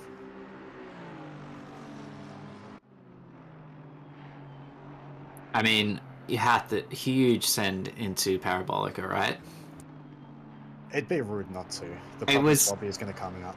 yeah, it went really well for Layla earlier. It went really well for Zach Jensen. Just big send. Yeah. So we're gonna watch Chris Murphy coming through. Checkered flag. Don't mind if you do. Pretty sizable advantage. That's not even the second Yeah. place car. And here comes Lele. Lele. Yeah. 5.2. So 5.3 behind. drive through. I'm not surprised. That was not not. It wasn't a move. As we Monks just edges out Tony Spence. Really good drive from both of those guys. Rondinella, P5. Nice result for him too. That's Mike Cricky not on the same lap at Jamie Conboy rounding out P6. Moksheen will be the next to come across the line. I believe that's him there, followed closely by Jeffco, and then Thistleway after the drive-through drops down to P9. So probably not the result he was after. Obviously, he was looking at a podium earlier in the race. We've got Curtis and Kung here fighting on the last corner. This is going to be a photo finish across the line, I reckon. I thought he disappeared for a second, Ben Curtis, and then he popped into view. He's going to try it around the outside. I don't know. Yeah. He's going to have to tuck back in. Kung is going to hold off. Bell comes across to take P13 in the end, which will be P... Will it? Yes, I think it would just be P12. After Brownet's penalty gets applied. Hislop gets plus 30 seconds because he wasn't able to serve the drive-through in time. Neil Wood comes across the line. That's who it was. That was the McLaren. Yeah. Comes across the line for P18 with Penfold not too far behind. So there you have it. That's Split Blue round 3 at Monza. Chris Murphy takes out the win, followed well, not really closely, followed by Lele and then Monks, the two silver drivers in the Astons, rounding out the podium. I don't know if we're gonna have. No, There you go. That's. I was going to say that's probably Chris Murphy's first sprint win in a while, but I've just been updated. That's Lunchy's first sprint win ever. So there you go. Well done, mate. That's awesome. Awesome to do, especially Porsche at Monza as well. Wasn't who I thought. Well, not the car that I thought was going to take it. really quickly run through these results because I think they might be on to quali pretty shortly in Split Red. So Chris Murphy from Lele from Monks. Your silver class will be Lele from Monks from Mokshin, Saxon Hayes, and Layla Bell. Your Pro Am, Tony Spence, Jaden Rondinella, Michael Jeffcoat, and your Am class, Vedica from Marsh. Great race from Vedica. Quick drive of the day. Hit me, Breno. Oh, driver of the day. If we can go back to the... I think I'm going to have to give it to Spence or Rondinella, the two Pro-Ams in the top 5. Awesome consistency. Rondinella probably would have been even higher than that if it wasn't for a bit of unfortunate contact. So I think just for that, I'm going to give Jaden Rondinella my driver of the day. Very nice. I need a shout out to Vedica. I think that was a good drive. Unfortunate last little bit and a second go, but like they probably would have been scratching the top 10 as an AM driver. I think that's pretty incredible. So we'll hand it over to Split Red for some probably pretty racy stuff. It might be a short break, but thank you very much for joining me, Breno, and thank you everyone for watching. And thank you, Benny Hignett on the cameras, and all the stewards out there.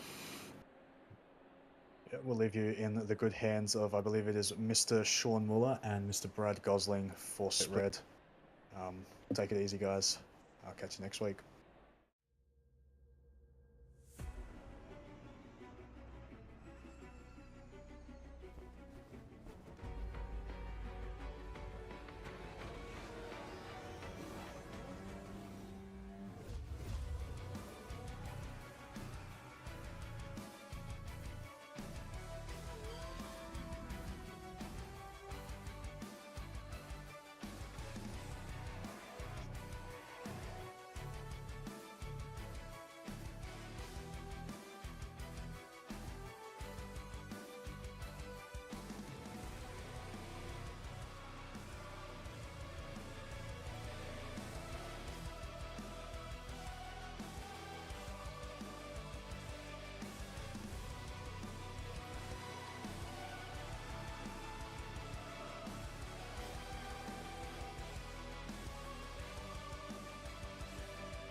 Hello and welcome to round 3 of season 20 of the OOR Simrigs Sprint Series. Here we are, Monza, and it's looking like a bit of sunshine again. Unfortunately, the guys there yesterday had some rain, which was nice to see for a little bit of something different. But here we are tonight. I am joined by the wonderful, fantastic Mr. Jamie Conboy, JC, and behind the cameras is Ben Hignett as well. So welcome to you, JC. Hello, Brad. Hello to you behind the cameras, Benjamin. Hello, YouTube chat. How is everybody on this Thursday evening? Yes, another dry event on the way for Monza here, which is a little bit disappointing because Monza's just absolutely baller in the wet. So, yeah, a little bit sad that I didn't get any rain in Split Blue, and the green guys last night got plenty of it. So it was out there. It's certainly around, but it just seems like the green guys got spoilt and everyone else is going to have to cop the dry, Brad. Yes, that's it. You know, finally having that bit of the mixed weather, and I know there was so much going on in chat with a lot of my teammates going, what do we do? How are we going to run for wet? How are we going to run for dry? Do you reckon it'll be wet and dry and all this? And it's just like, well, Monza's Monza. If we all go back to last year when we had the Italian job, we all know what Monza weather can certainly be like, and hoping it might have been putting it on for the same tonight. But yep, sun is shining, which means the lap times are going to be frantic tonight. Apologies to everyone, of course. We've missed qualifying tonight here for Split Red 2, so obviously everyone understands that we've got the server connection issues happening. Kunos, the Italians over there, yet to get up for breakfast and turn the bloody computers back on, so we have missed qualifying. It does look like Lucas Keys has put it on pole in that bright pink Porsche. Can't miss that one. 30 seconds. Shady Samuel up there in P3. He's P4. Stefano Ricciuti with another good result too, up there in P7. We'll get around to checking out who got through the rest of the grid as well. But yeah, we've missed qualifying, so we're just about to get underway for the formation lap. That's it. We are certainly back. So while we are going through, just waiting for this formation lap, I thought I might catch in early, as most of you already know. We have our Bathurst 12-hour coming up, which is the boosted media Bathurst 12-hour racing for Mull. For Mullet, as you all know, the one and true founder of OOR from where we've got. So just want to give you all a heads up. We do have next Thursday, we've got the top 10 shootout. So all the server qualifications finish this Sunday evening, and we have the top 10 shootout. And amongst that as well, we do have a very special little community race that is going on while we're watching these guys warming up as they're going around. If you haven't had a chance to go and have a look, have a look through OOR Discord. It's going to be quite different. So we're going to have a bit of a fundraiser for Mullock himself, and this is going to add some absolute fuel to the fire of some of these races. This is going to be one of those really out there kind of ones where you can nominate a certain amount of money that you put in towards in for the event, and you can either up or increase or reduce your ballast. You can do it for yourself, you can do it for someone else. Looking like having custom liveries. We're looking at having DQ from qualifying, forcing a driver to do lap times in dash cams, drive-through penalties, all of this fun stuff that you can absolutely put in to make for a race that no one is going to know how it is going to go through. So that is going to be one to watch, if not one to drive there as well. It's going to be absolute ball terror, that one, I would dare say. And that's probably enough little one from there. So there we go, Helicam lap one. I reckon Ben's pretty keen for that one. So I don't know how you're going to go as far as trying to drive in that view. Maybe at Monza when it's all straights and there's only 7 or 8 corners, but I don't know how I'd feel about going through Helicam on the Bathurst over there. That's it.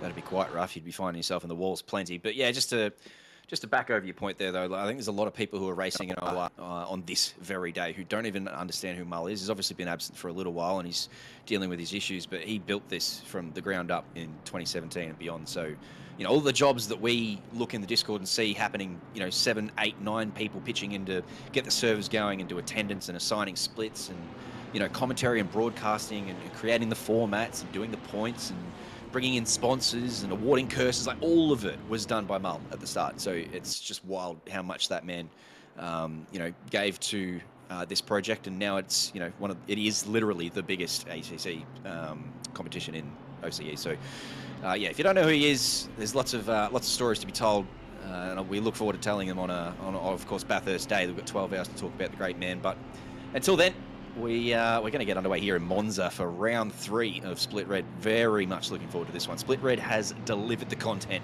all season long. It's definitely the one to wait for. You get through Wednesday, you get through your Thursday, and then you get to Split Red, and this is the one you want to watch. So here we go. Lucas Keys, as we said, on pole. Rob Underwood doing very nicely up there in the Bentley on P2 as they go green. It is a nice start by the Bentley, in fact, and a couple have gone 4 wide very early on. Shady Samuel in the yellow and black Ford. They're not getting the jump that he wanted, and that's Ralahi in the BMW in the orange BMW on the outside. They do manage to file back in. Down into turn 1 they go, and this does look very orderly here. Nicely done by Split Red. Very calm and composed all the way through. There's a couple of 3 wides, but they stayed in their lanes. Looks like there's a little touch there on Pete Viney in that green Porsche, and it is a Bentley back there, another blue Bentley. I think that's Igor Zavaka who was turned around, but other than that, that is a pretty clean start by Split Red, so good stuff as they go through the first chicane. But anyone who's driven Monza knows that once you get through the first chicane, it is the second chicane that can actually cause the most trouble as everyone relaxes into their race a little bit. And in fact, that is a little bit deep there by the black and white Porsche of Carl Johnson as he pushes that McLaren off the road. That's Pete Viney again in the green Porsche. He's had a rough old start, and there he goes. Oh. That's and they're parked across the road too, so that'll be a safety car. I have no doubt. There's a lot of carnage happening back there, as everyone tried to obey the yellow flags, but those cars were definitely parked across the road, and that was almost always going to happen. But that is Monza in a nutshell. You get through turn 1 and 2 clean, and you think, oh yeah, we've done it. We've made it, ladies and gentlemen. All right, off we go. Let's go racing. And then it's actually chicane number 2, which generally tends to bring everyone to the shit, and the shit has been brought. We have a safety car. Yes, I don't think you could have said it any better than that. It's very much the case of everyone's like, death at the first chicane, and as we will no doubt get many replays of that from different views and whatnot going on from there. But everyone seems to think, yep, the death at the first chicane, and then it's like, oh, right, we're through that one, not too much, and it's like, right, yeah, now let's go racing. And it's like, come on, let's get a couple of laps under our belts, guys, here. But as we see, Lucas Keys coming out in front. Underwood, I think a lot of the top guys there managed to get out unscathed. The top 10 didn't look too bad there. We've got, who's that green Porsche? Has definitely clipped a little bit of the side, and then it's just game over for so that everyone after Porsche that. there is Zach Warren, but I believe he had a rejoin happen to him. I believe it was Carlos who we saw first go a little bit deep in chicane 2. Yep. And I think when Carlos rejoined, it was into Zach Warren, and then Zach Warren was the one who was spinning across the track. So I'd need another look at that.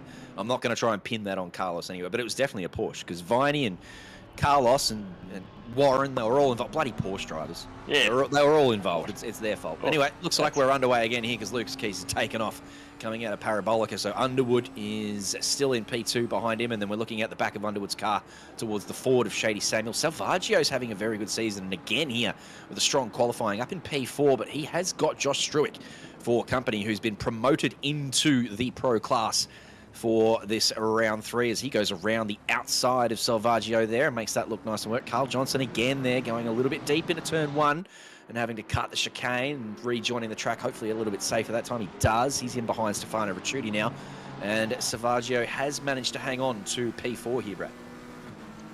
Yes, I wasn't quite sure whether or not Johnson was going to pull it up in time, and fortunately there is that little bit of the extra runoff there, so he managed to keep it safe and rejoin without too much of a drama.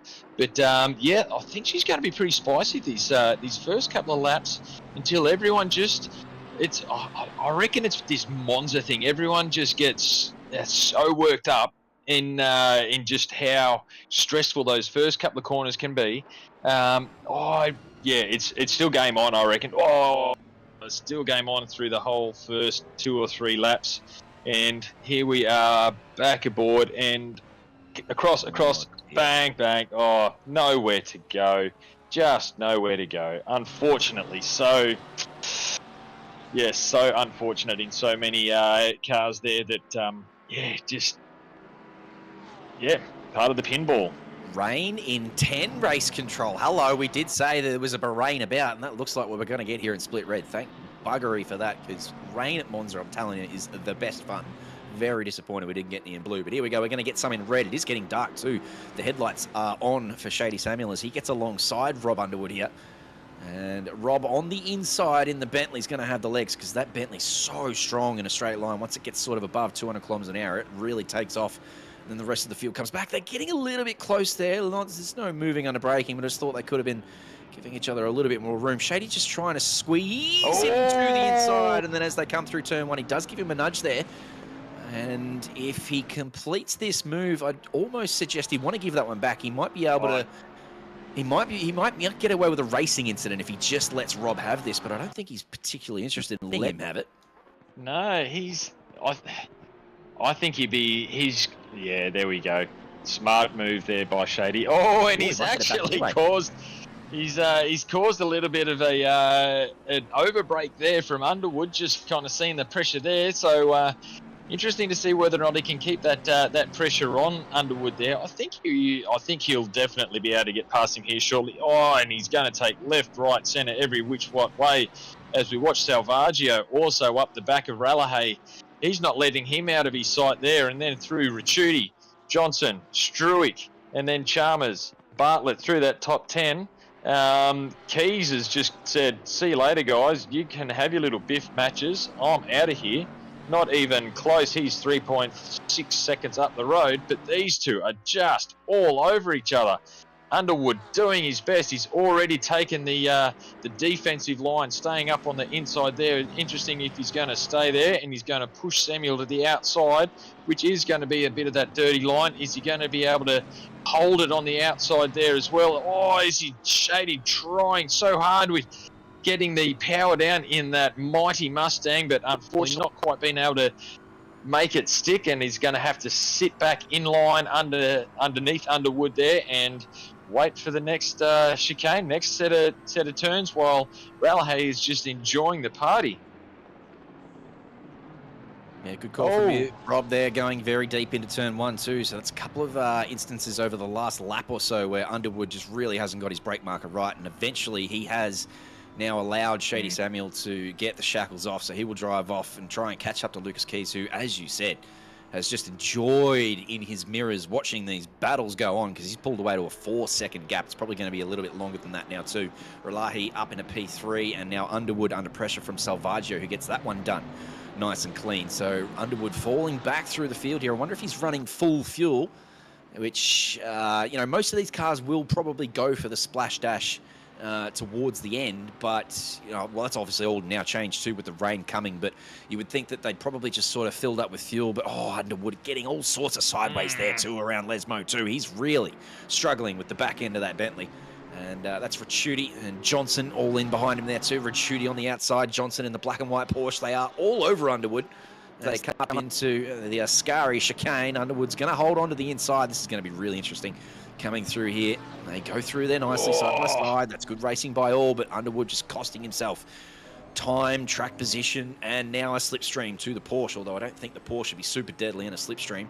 It's more Struick who I'd be worried about. That's that black Aston you can see on the left there, as he's going to have a crack up the outside potentially of cars. No, he's just going to tuck in behind for Paragabolica. This is an interesting couple of opening laps here as the rain comes in, Brad.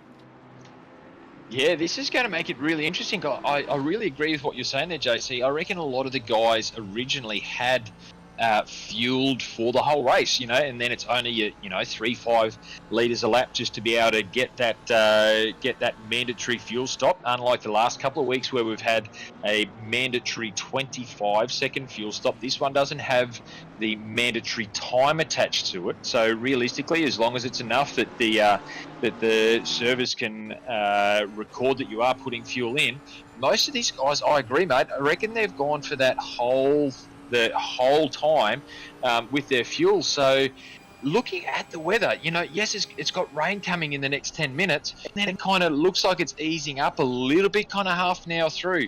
The track's only 21 degrees, so it will start to get a dry line, but it's still not exactly super hot as well. how many of these guys are going to run the risk of taking tyres and the fuel early on with the chance that there will be another bit of rain later on? Or are we just going to see Bambi on ice with 30-odd cars going around Monza on slicks? Yeah, it has to be. I think you're right. You've seen at the start that there's rain coming, but it's not enough to moisten the track significantly, and certainly not enough for a tyre change. So all these guys are filled up full of fuel. They're just going to say, all right, we're just going to have to bite it for the 10 minutes that the rain is here. It is only light rain, and with lots of cars on track, hopefully it doesn't get too moister than an oyster, and they are just going to have to plough through it. I was going to say before that Lucas's pace wasn't particularly strong. It's a 48.2 purple lap at the moment. We've just seen it's a green track, and that is exactly why, which is why that 48.2 is actually incredibly fast, because on a green track, that's faster than Split Blue was going on an optimum track. That's just how fast that man goes in that Porsche. Shady Samuel matching him now, though. We watched Shady, and here comes rain. The rain has started, so this is going to get really interesting over the next 7 or 8 minutes as these guys try to hold on to these dry tyres on a wet track. Underwood here, very early on the anchors there, nice and cautious, and everyone now with their wipers going is just going to really, I'd say, file into a single file and just try and survive the next 10 minutes. I don't think you'll see too many cars getting side by side at this point. Oh, absolutely. I am so glad that I am not out there in all of this. This would be an absolute turn the TC up and just be as gentle on that throttle as you possibly can. I would be very surprised if anyone would take an aggressive overtake at any of these in the next 10 minutes especially. I think it's probably more just going to be a matter of who can stay facing forward and make up the track positions for those that can't quite keep the cars straight. But as we can see, the top 10 especially doing well at that at the moment. But here we go. It's still coming.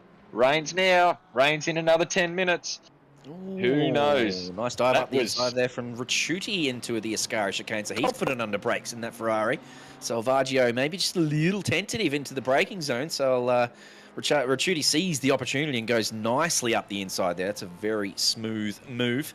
Shady Samuel, before the rain started, had done the purple lap, so we're not going to see that purple lap improved upon probably for the rest of the lap. Certainly not in the next half an hour anyway, but he's now dropped 3/10 in this lap alone to Lucas Key. So look out for the Porsches and probably the Aston Martins to be the strongest in these conditions before it gets fully wet.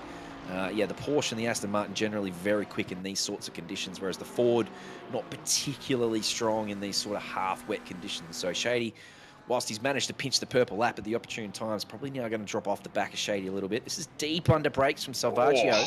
Gets himself alongside, and I think that's probably more Ricciuti squeezing him. Didn't have much room to go there, Salvaggio. They were alongside. Anyway, another racing incident. Looks like they both keep going straight, and they'll play on. Yeah, you could definitely tell he was jumping over those inside curbs there. Very much he had nowhere else to go there, Salvaggio. So a bit of a racing incident there. Fortunately, it's come and gone. Both held their positions and carry on and find the skates, keep going and keep it going straight. While we do see Underwood is just marginally, I don't know whether or not it was just because Ricciuti and Salvaggio had that little bit of a coming together, and so they've just kind of had to back off a little bit. But Underwood is definitely not giving up on these two here. He's well and truly keeping in the fight. Our man in the pit lane, Nathan Monks, who just put it on the podium in Split Blue, says at 37:30 to go, the rain will end. So this is just going to be a 10-minute shower. And Graham Hill reckons it's probably worth a punt for the guys at the back who really don't have anything to lose anyway. Maybe going in and putting some wet tyres on. I don't know about that. It did start off green, so this has probably gone to damp and, probably wet pretty shortly. But I just don't think the rain's going for long enough. If it was maybe sort of 20, 25 minutes of rain, the wet tyres might be the play, and then you could stretch out the wet tyres, towards the end of the race and only have to do one stop. But I think with just 10 minutes of this light rain, if you go onto wets now, you're more than likely going to have to come back in and put slicks on again, so you're just costing yourself an extra pit stop. I don't think that's the play. But as Graham said, it might be a punt that the guys at the back are willing to take. Yeah, I could well imagine a set of wet tyres at about the 55-minute mark will be more soft and sloppy than a marshmallow on a stick over top of a fire, mate. I reckon they will be absolutely gone. I would be not wanting to be out there in the back 10th of this race with a set of wets on. I don't think you would have it. And once again, Underwood's just overshot the braking line again, and is that Johnson? I'd say in the Porsche, It was. with a bit of evasive action there. Looked like he was trying to get out of the way as well, and unfortunately he's ended up spinning around. Not sure where that has left him there now. We'll have to wait for the split to come past. As I think that Chalmers now in front of Johnson, so not quite sure how that one's going to play out. Also saw Gobby go very deep in the 72 forward into the second chicane. So these conditions really starting to worsen. Now see the track is glistening in the headlights. It is properly moist out there now. So all of these guys still on their slick tyres. Everyone in the same boat, but clearly a couple of drivers struggling with the conditions more so than Ricciuti is anyway. Ricciuti looks really threatening again in this Ferrari. We did watch Salvaggio obviously get this position back as they went through the first chicane. There was a little bit of contact between the two, but these two having a right old ding-dong here as everyone gets all sorts of slippery as they come through Parabolica. The rear ends of all of these cars being a little misbehaving. Salvaggio in the McLaren and Ricciuti in the Porsche. Sorry, Ricciuti in the Ferrari just hanging on for now. And as we said, Underwood going backwards at the start of the race. Seems to have sorted out that Bentley for now and is just hanging on to the back of those guys. That's Pete Viney coming into the pits in that green Porsche. And I love that livery from that Bentley. I can't quite remember who that is. That's Rob Brickley in that one in the nice one, the black and gold mobile. That is a great livery.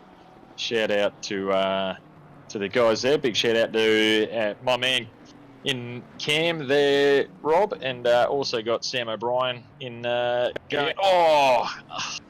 It's just this kind of thing. I think is just going to be all over us for the next 10-15 minutes. Is guys overshooting brake markers, trying to press on as hard as they can, and as the rain does continue to come down, these tyres are going to cool off as well. So as they go, it will just get worse and worse, trying to maintain the right braking markers as we see. This is the one you were watching before when you saw Carlos go off. So what happens here is he goes deep up the inside and gets a bit of a touch on Underwood, which he comes off second best, and Underwood manages to keep on going straight. So that's that was the one we were watching before. Pete Viney did go into the pit lane, but he had a stop-go to serve. So he won't have changed tyres. He's just serving his penalty. Here's another replay of Ricciuti up the inside of Salvaggio in the wet. I think that was just then. It's just a nice clean move. Is that just now, was it? Okay, apologies. Yeah, I think that's just now. He is absolutely got back through on Salvaggio. So back up into P4 goes Ricciuti. These two playing a bit of car tennis by the look of it. Ball's in my court, ball's in your court. Yep. And as Chris Taylor gets a 15-second penalty, I noticed there on the tree there was quite a few. This is now 3, I think 4 now penalties that have been handed out from lap 1. As we see Stewart is just full aggression, absolute balls to the wall. He had there. a nice run because I think Underwood might have aquaplaned on the straight. It was on the straight and he went into the grass just slightly, and the rear end of the Bentley kind of stepped out. I don't know whether he aquaplaned or what.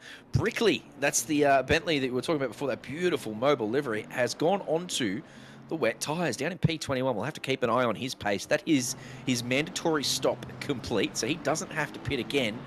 But with the rain stopping in 4 minutes, how long is this track going to stay wet?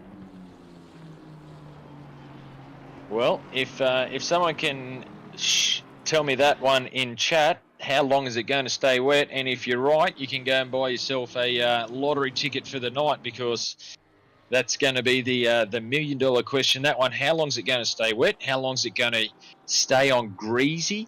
And are we going to see it get back past greasy? Is it going to get to green? Looking Already at track. gone back to damp. Look at that. It's gone from wet to damp as we watch, and it hasn't even stopped raining yet. So that, to me, suggests that as soon as this rain stops, that's going to go back to green. It'll go back to greasy and green probably within 10 minutes based on that. And that, therefore, it's a bit foreboding for Brickley, who's, as we said, gone onto the wets. He's going to have to come in and pit again for slick tyres, and that's going to be a massive whack to any chance that he had of a good result tonight. Yeah, do agree, and we'll see as he, out of all of the cars that have pitted, looking on that timing tree, he is the one that is currently leading those that have pitted, still in P21. So interesting to see where that's going to play in for him as we do come through the rest of the second half of the race here. As we still look, there is just under 25 minutes for this pit window that is remaining open as well for all those playing at home, wondering right up in the centre at the top there, in between the current time, the countdown clock for the race itself, we do have that pit window time. So sometimes we can have mandatory pits and the don't necessarily have a pit window, whereas here we are showing that there is a limit of time where you can and cannot come in. And this is going to be very interesting as we do look at Brickley, as he's got those wet tyres, and he's probably going to start eating up a few of these guys purely just because of that. And this will be a great little race for him over these next few minutes, especially while it is still raining. Yeah, enjoy it while you got it. That's him battling with Relay, who's currently in P3 in the BMW. Relay, obviously, very, very, very, very, very fast boy. So if Brickley's got that kind of pace on the wets, the wet tyre's clearly the tyre to be on right now. But I just don't see it being the tyre to be on in about 7 minutes because it's, as I said, already back to damp. So, yeah, it was a gamble. And, I mean, at 5:30 p.m. on server, with the temperature only being 16 ambient and 19 on track, you could be forgiven for thinking that this is going to stay wet for a long time as it gets further into closer to 6 p.m. and the temperature not particularly high. You'd probably think, maybe it is going to stay wet enough for these tyres to be. And that's just the gamble take with, Kunos, obviously. Some tracks just dry out super duper fast, and other tracks just stay wet forever, even though, the temp's high or there's lots of cars on track. So it is just a gamble. That's David Bartlett. Oh, he's already got himself a 10-second penalty. So currently hanging on to P10, but he's not anymore. Gobby says, thank you, mother, for the rabbits. He goes up into P10 now as Bartlett has to turn himself around. I think that was outside Parabolica. It is. Here he is now.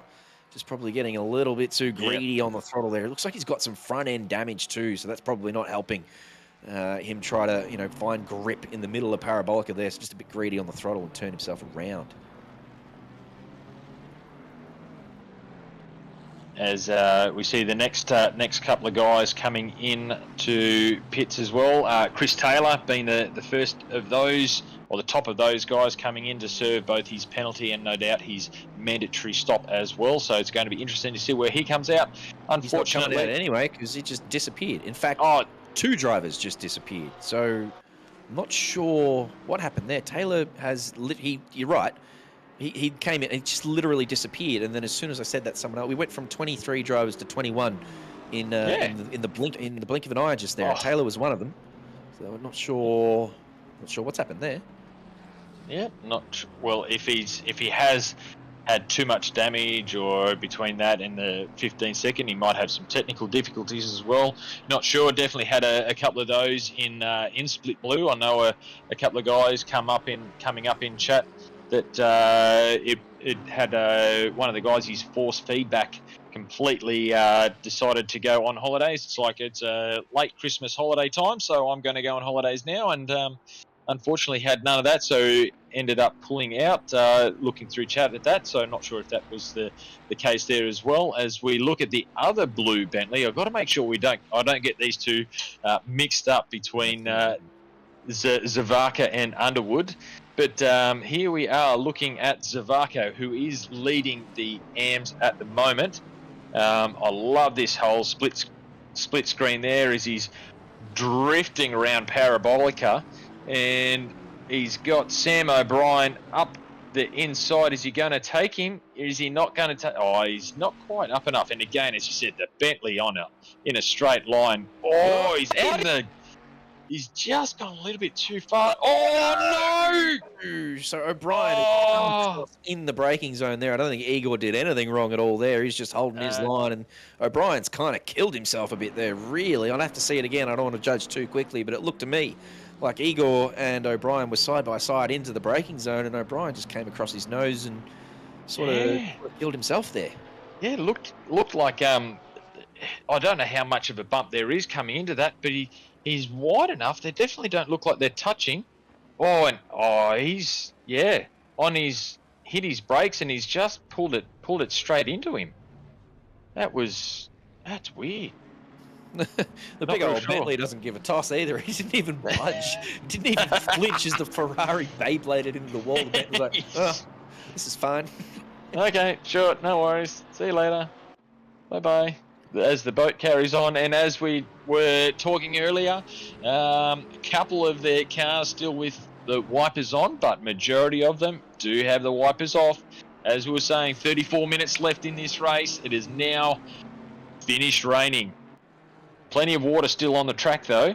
This will be interesting to see how long, as we were saying, how long is this going to stay in this kind of damp, greasy kind of track? It's still late in the afternoon. It's going to be cold.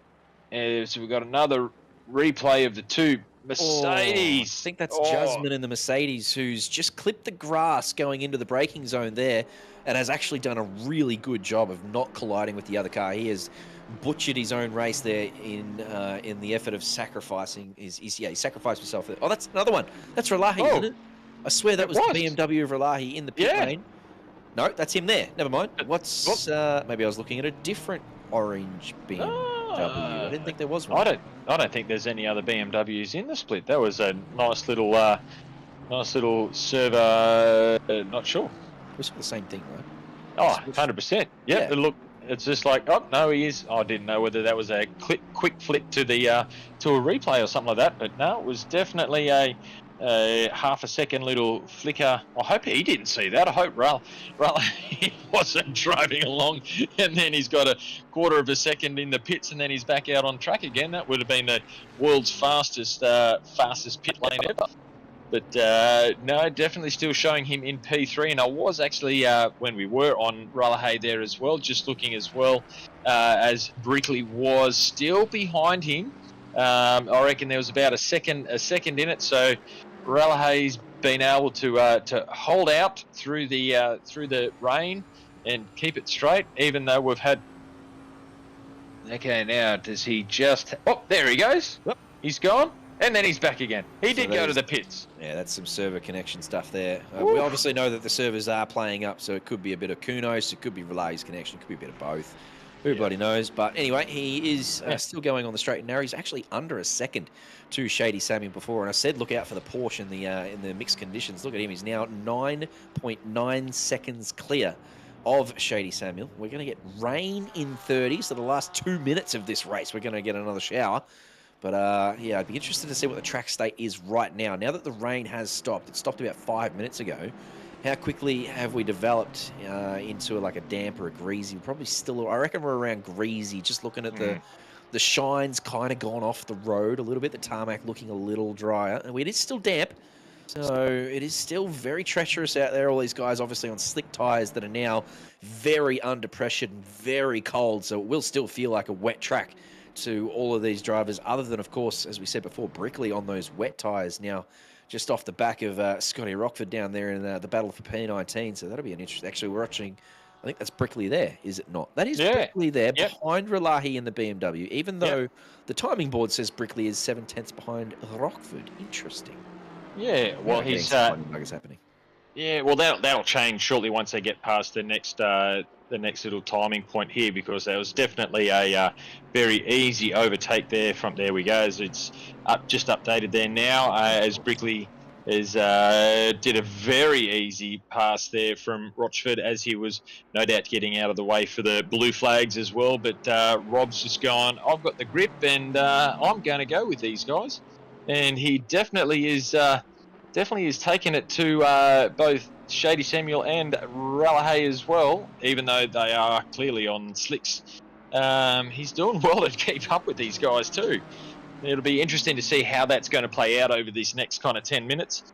As it's still damp, it still has that little matte sheen to the track itself, but there's a bit of a dry line you can kind of half see looking like it's coming up there. So I definitely know that his tyres will be starting to get warmer and warmer and warmer. While you can see all the shadows have gotten longer now too. So it's sun's out, guns out. The sun is out. This is the sunniest it's been since the race started. So it's going to get real dry real quick. You can see the sun really starting to beat down. It's actually turned the road back to a shiny kind of gloss, and it is going to get really dry really quickly.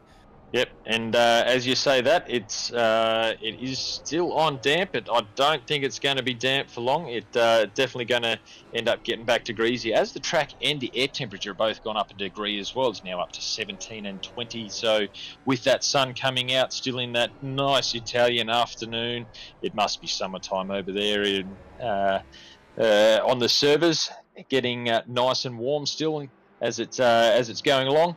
But Lucas Keys, he's just nowhere to be seen. Last time I checked, he was all but 11 seconds ahead of Samuel there. There we go, 11 seconds just over now. So he's just going, I'm taking my Porsche for a Sunday stroll and loving life. Yeah, you know he's going quick when he's 11 seconds clear of his usual competitors in Samuel and Ralahi. Of course, Jean-Pierre Seneca's not here this evening, so he'll be taking a drop round. I believe he's stuck in a very important meeting of some description. And Fadli Rakhmat also marking out on the attendance board. So a couple of fast drivers not here this evening. That usual top 5 that we see side by side every round is only a top 3 this evening. But yeah, again, even with that, Lucas Keys 12 seconds up the road in the Porsche. The Porsche just loves these conditions, and he's using them to full effect and has really stretched his legs in the first half of this race.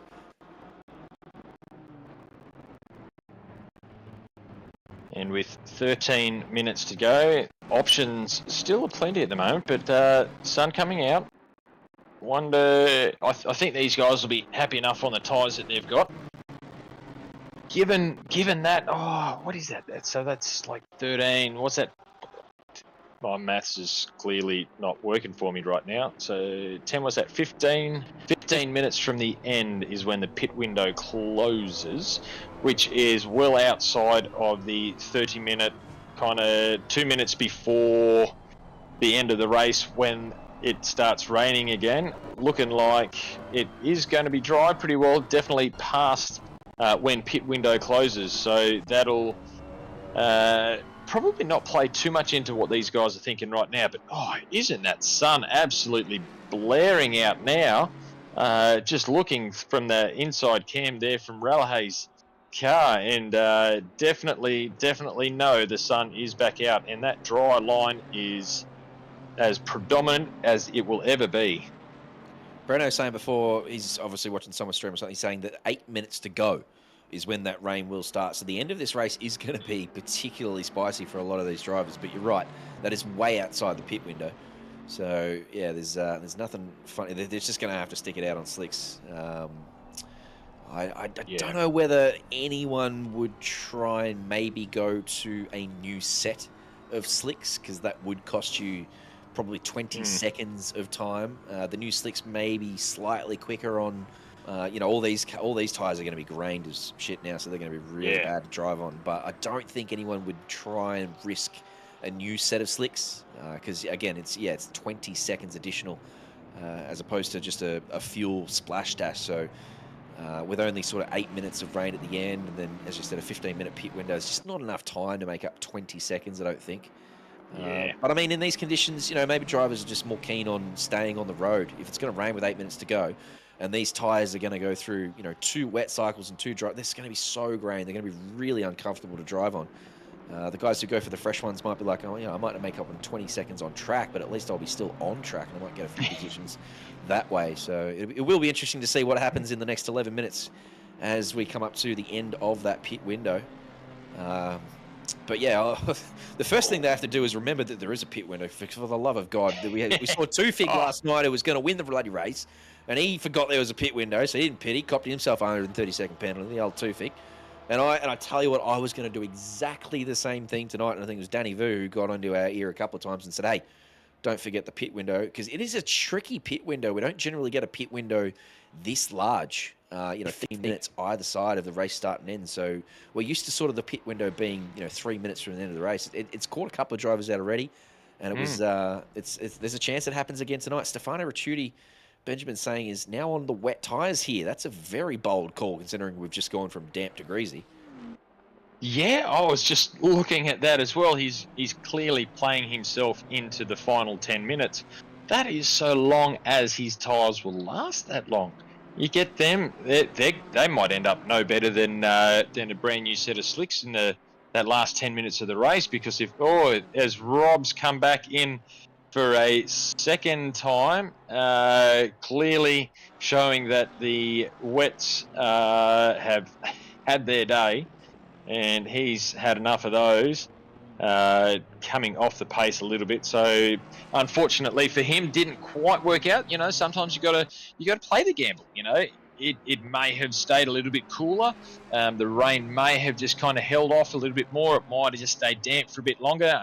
But you got to, luck favours the prepared, and sometimes the dice goes your way, sometimes it doesn't. Unfortunately for him, having to come in for a second pit will definitely be a tough pill to swallow. Interesting to see where he does come out from that one.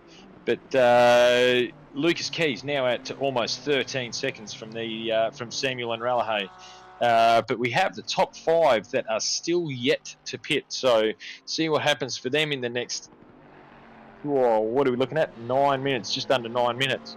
And Salvaggio, as we were saying, coming in and getting wets, is now out at P8, a few ahead of Struik.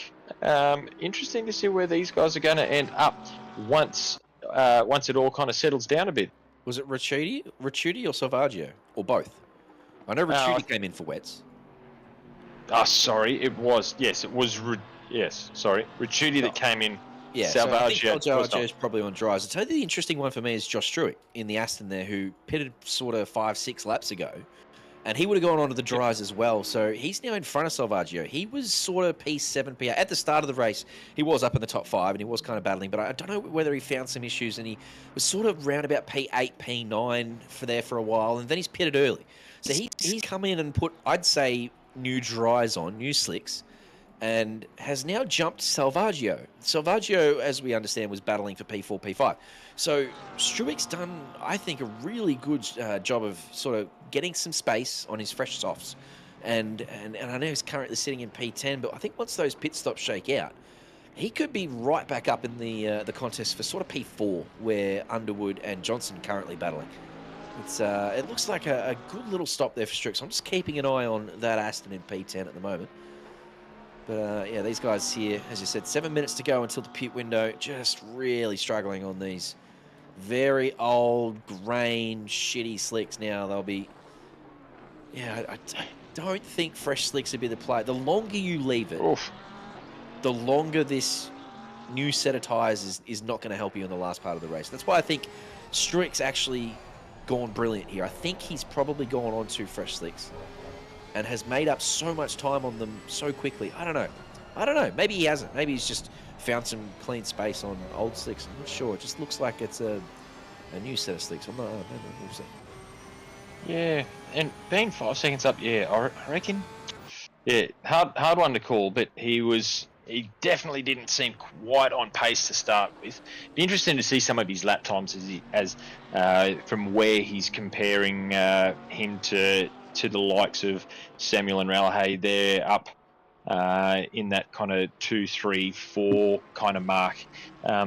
It's hard, obviously, when you are that far down to see kind of the comparisons within those the lap times themselves, but that will be I reckon, pretty good indicator as to whether or not he is on a new set of rubber, because if he is, that could end up being the play of the day. If he's been able to catch it and come in on, can't quite see under there. So there we go. Pretty much the same time. So hard to say that he's got a new set of tyres. Hard to say. Yeah, Ricciuti on the wets, so that's what we're keeping an eye on there. I think Ben's keeping an eye on Ricciuti's times because he's on the wet tyres. And that's going to keep stretching, though. That wet tyre delta is going to keep stretching as this track gets drier and drier. These dry guys will run their legs again, and Ricciuti's tyres will start to go really, really hot. They'll end up in the high 30s before this next bit of rain comes. So he'll be searching for wet patches everywhere he possibly can, Will Stefano, which I think is it's a really bold call to go onto wets when you know the track is drying. And you know that the pace is not going to be there for you until the last part of the race. And this is a very, very close investigation of the rear end of this Ford by Ralahi. He's clearly got a bit of pace that he wants to get using now. Shady currently holding the purple lap, but that was a long time ago now. He seems to have dropped a little bit off, and Ralahi's putting him under all sorts of pressure. You saw Shady go. Let's spit that one out. Seashore. As he goes out there on very wide out the outside of Ascari. Maybe he's got himself a speed token, but Ralahi in this BMW looks very pacey now. Oh, and he's just gone a little bit wide there, but I definitely think Ralahi's gone grainy tyres. What grainy tyres? I am on full max attack right now. I will take whatever tyre I got. I'm pretty sure I'm going to say it looks and feels better than yours, Shady. Whether or not that's obviously not going to be the case. They're going to be very much the same tyre because they've both been out there the same amount of time. But he's gone, I am going to take it to you as best as I can, as we now see Carl Johnson also still kind of running loose there on his own. As we're getting, that is not where you want to stop either.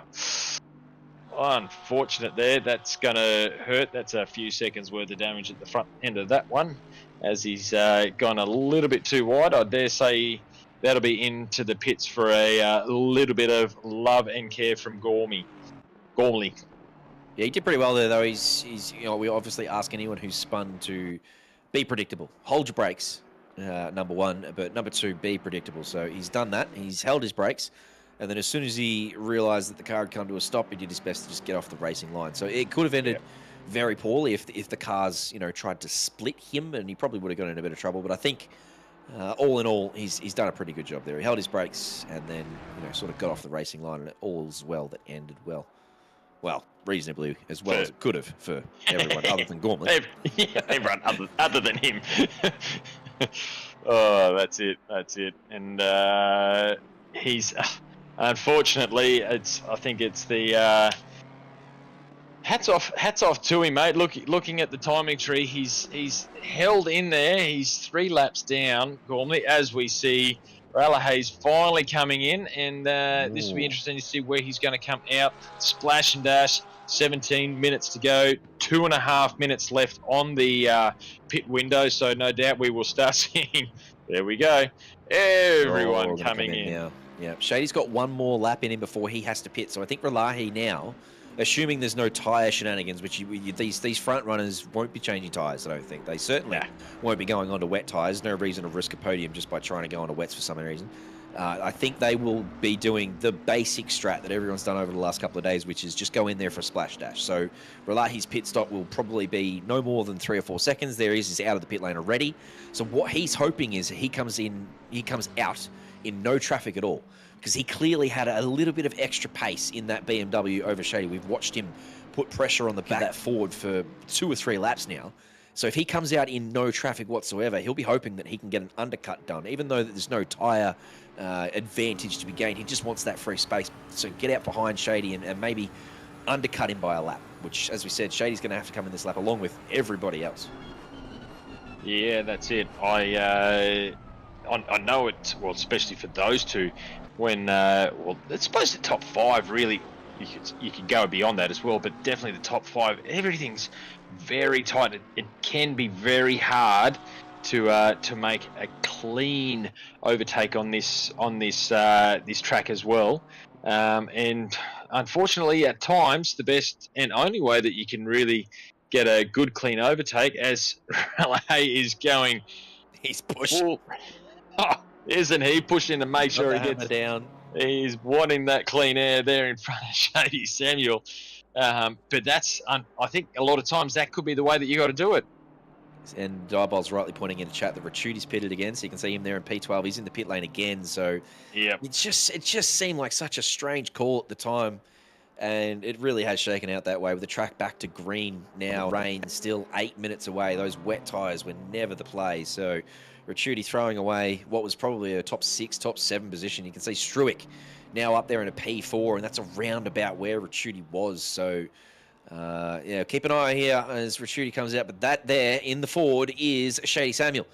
So that's Relahi's BMW on the straight on the right-hand side, and he's going to have a lot of overspeed. Not only that, but Ricciuti obviously as a blue flag will get out of the way, but that is Relahi going bang and getting it done very comfortably.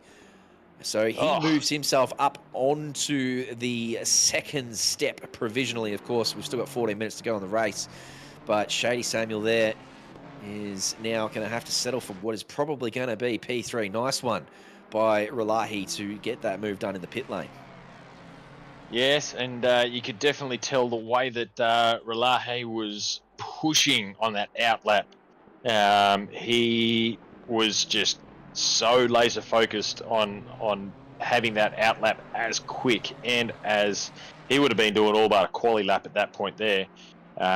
To really make sure that he had that clean air. And I think it was fortunate, as you were saying there earlier too, JC, getting that clean air where he's come out has made a huge amount of difference for Relahi, being able to come out, no one in front of him, full clean lap, and that has just been the benefit paid off for him.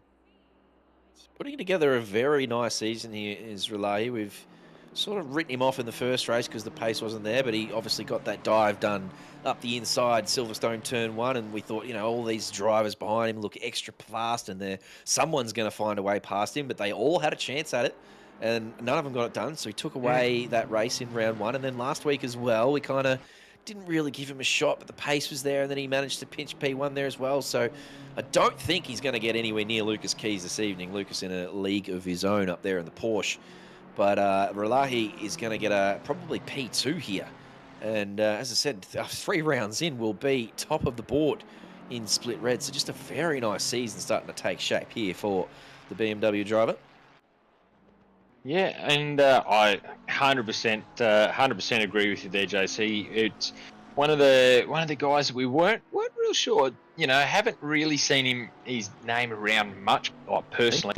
Kind of before that, not really sure kind of where he was going to settle in with the pros, given the level of pace that is within the Split Red Pro drivers.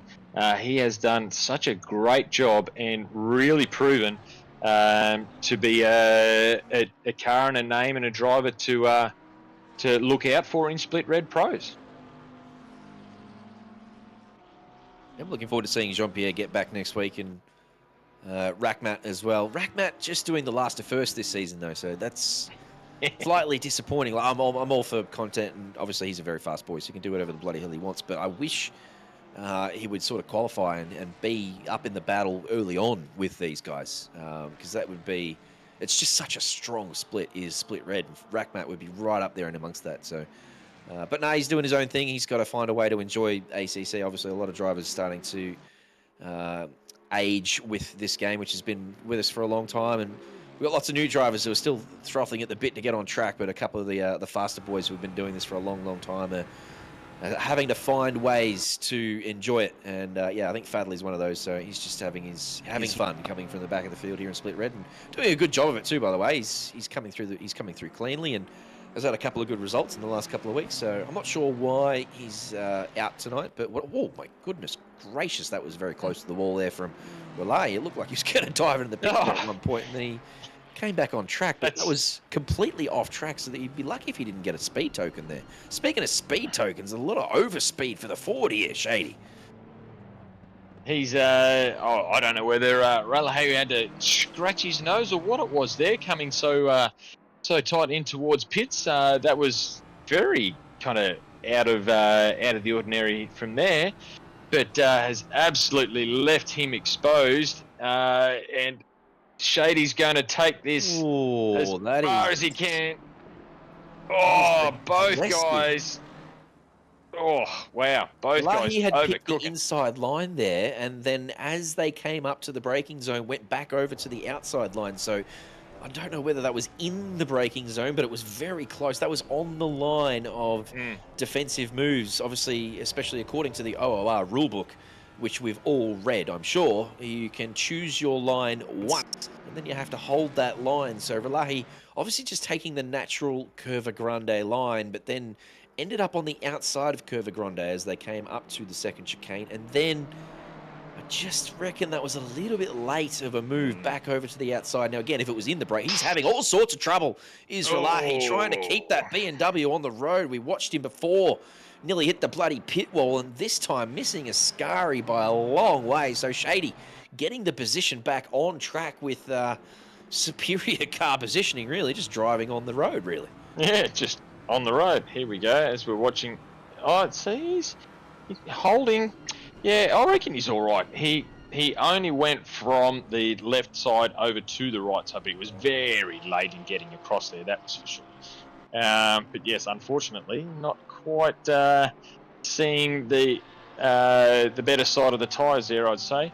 I did also, even though while we're just here watching Carl, I wanted to have a big shout out to Zavaka. Our AM is currently sitting at P10. Oh, here we go. Looking through. Oh, and he's just hit those inside curves a little bit too much on the power too early. And massive snap at the last part of Ascari there. So the great magical Philippa Paquita is obviously the best BMW driver in the world that I know anyway, and she'll be the first person to tell you that the BMW's tyre wear is pretty garbage at the best of times. But of course, these cars, as we said, have gone through a wet cycle and 2 dry cycles now, so every car out there is really struggling on those tyres. And yeah, the BMW probably a little bit worse off than everyone else. So yeah, they'd be really sick and sorry, those BMW tyres. Oh, I definitely don't want to be those tyres, that's for sure. But yes, here we are, just coming from before, Zavaka, really well done. He's kept it clean the whole race, which is obviously a great deal to do with his current P10 position. He's doing a fantastic job in being able to take the AM driver to the top 10, even though we've got the Mercedes there. Not quite sure which one that is. I think that's the second Johnson there. Getting a little bit too excited coming up, as he's well and truly a blue flag there behind him. But this is 2 guys that would probably normally be battling out with each other. So great to see that. Pretty well there in the blue Bentley, even though he tried to get assassinated by Sam O'Brien earlier on. So he's managed to carry on nicely. The other blue Bentley here is Underwood, of course. We've already spoken about how very similar these liveries are. And Salvaggio, every time we've looked at Salvaggio, he has been in battle with someone. So he's having a right old ding-dong. He's currently holding on to the Pro-Am P1 position, but he's been battling Silvers and Pros all evening long, so he might be just worth a sneaky promotion next week, I reckon, up into the silver class. He's doing very well, is Gabriel, and he's got one done here too, because that is deep under brakes from Underwood, who rejoins very safely and falls back to P7. Nice work, Gabriel, up into P6. And that, unfortunately, has been a bit of Underwood's story of the race. There is the missing of the brake markers right from the start. So still struggling there a little bit with the Bentley on full race spec compared to the quali spec that he's obviously did that blistering lap to put him into P2 off the line. As we're watching Johnson and Zavaka once again, I wonder whether Johnson might have picked himself up a new set of tyres, which could be why he's doing such a great job to be able to hold on to the back of Zavaka here. Although clearly, being the AM drivers that they both are, will be similar pace.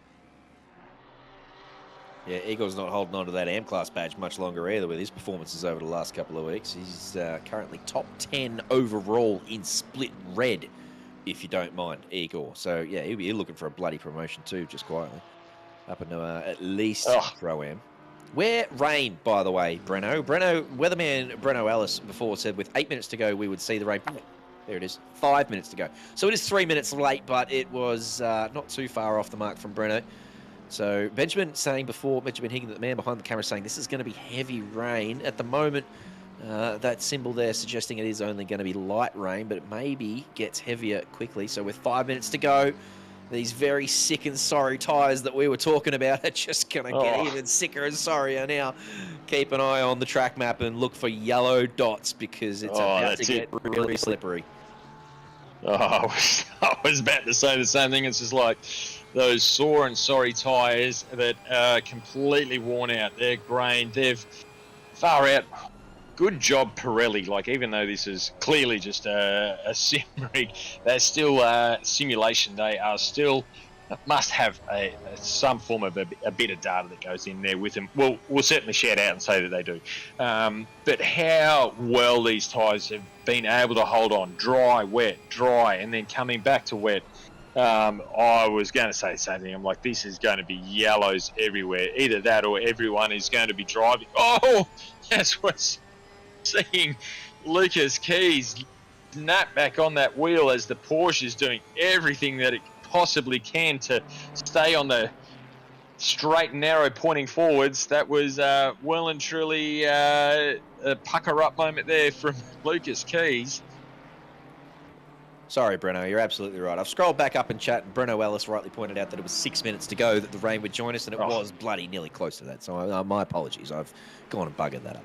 You're spot on. Very good weather report from you, Breno. Great job, Breno. Must be a win. If you're not, you can certainly get a job as one, because you're doing a better job than most weather people do anyways. Being able to say 6 minutes, it's coming, and the rain is always going to get heavier as we are looking up at the weather map. It has turned to greasy. The track is back down to now 17 degrees. These guys, this is where these guys make their money, with tyres that are worn out, that almost would feel like they're running on the rims rather than any form of rubber itself as well, as they somehow try and manage to just daisy these cars through the last 3.5 minutes of this race, praying that that clock can go double time so that they don't have to do another 2 laps after this, as well, as this is just going to be absolute mayhem as we're going to look at the amazing handwork. And if we could see the feet, I reckon if there was a little foot cam, I reckon those feet would be on and off that throttle as much as what those hands are going left and right, trying to manage the power down for both of these, for all of these cars, really. This is going to be an extremely long 2 minutes and 40 seconds. And considering that Lucas is about to come over the line now, there he goes as he crosses the checkered line, that would suggest to me there's only 2 laps to go. So it is, luckily enough, there's not long to go, but for drivers like Lahi, you're only 2 seconds clear. There we go. There's foot cam. And Underwood sort of only a second and a half behind Salvaggio as well. Those guys just looking for any scraps whatsoever that they can do. If Lucas is struggling this much, this is the best driver in split red that we have this evening. He's dominated this race. If he is struggling this badly, I can't imagine what everyone else is going through. It's going to be absolutely treacherous out there for anyone else outside Lucas Keys. I would almost think if you've got a 20-second lead, as like as Rella as well, these guys just struggling so hard to try and keep any form of traction. Oh, that would be the absolute worst feeling ever, I would dare say, for all of these drivers right now out with these last couple of minutes as the rain just gets heavier and heavier and heavier. Oh, it would be an absolute struggle to try and handle these cars around this track for the last 1.5 laps. If I was Lucas Keys, I would be going, can I make my lap go for an extra 30 seconds so I don't have to do another lap? Now gone to wet. Yep, You could all but, I was going to say, you could all but just leave the camera on Variante number 1 and watch the amount of cars that would just overshoot that corner. Oh, that would be horrendous. Very tricky conditions. So Josh Trueck, as I said before, is, I don't know if he's on new slicks or old slicks or whatever, but whatever it is, he's done very nicely to put himself up in a P4. So he'll be very pleased with that result, considering he was sort of hanging around the bottom of the top 10 before all the pit stops started. So whatever he's done has really worked out nicely for him. Carlos Johnson's had a bloody good race too. Qualified pretty well in the Porsche and got himself into a bit of a mess in that first lap. We watched him tangle with a few drivers in the first. Oh, who's that? That is Adama Jusman in the Mercedes, and it looked like he was coming to a stop there. And the white flag is out. So he was going very slowly there for some reason. Maybe he just recovered from a bit of a slip and slide there at Ascari. I thought he'd run out of fuel, but no, it looks like he's going again. Here's your replay. And indeed he does on the outside of Ascari there. He's got it all sorts of messed up and does pretty well to roll off the racing line there. So recovers himself. Yeah, we're talking about Carlos's first lap, which was a little bit messy, but other than that, he's done pretty well to be up here in P5 now. Salvaggio, we talked about before, is going to be looking at a promotion, I would think, from that Pro-Am class. He's had a good race as well. And then, as you said, Brad, before, Underwood, after qualifying in P2's just not quite had the race he desired. Yeah, I think he's done, obviously pretty well. He's now, as a silver driver, he has done well. But just, as we watch Sam O'Brien as well, that's just going to be the story of these last couple of laps here now, as we were saying, just overcooking, because those tyres have just given up. They've gone, I'm packing up, I'm on holidays. See you later. I'm not going to work anymore. You can do your own thing, but unfortunately, I think he had a great session, but Underwood's just not being able to kind of just make it quite work. I don't know whether it's just the balance of the car going to, here we go, final checkered flag. Lucas Keys over the line. Well done as he does his nice little pirouettes going down the road. Nice work. Nice work there. Nearly 30 seconds clear of Shady Samuel, who we still haven't even seen him come into picture here. So that shows you how dominant that Porsche was this evening. Shady Samuel with the fastest lap, probably wishing that it had stayed dry, because he's clearly very quick in the drier conditions. Is that Relahi in for? No, never mind. Relahi, I don't think, has come in front of Shady Samuel there. So Shady, P2, Relahi, P3. Relahi with the nice undercut on Shady Samuel early on, but then just couldn't quite hold on to the BMW's degraded tyres. So he gets the final podium position. Josh Struick is not far behind those guys in P4 as he comes across the line. This is a battle here between Salvaggio and a blue flag, so that's not really going to be any interesting points gains there. Carlos, as we said, P5, Salvaggio P6. And Underwood and Chalmers are going to go 7 and 8 with Gobby inside the top 10 again, I think. I think that's the second time this season he's got up in the top 10. So he's also stringing together a couple of good results, is Gobby. And as you said before, Igor Zavaka in the M-Class Bentley, top 10 overall, and well and truly in front of any of the other M-Class drivers. So a very good result there for Igor.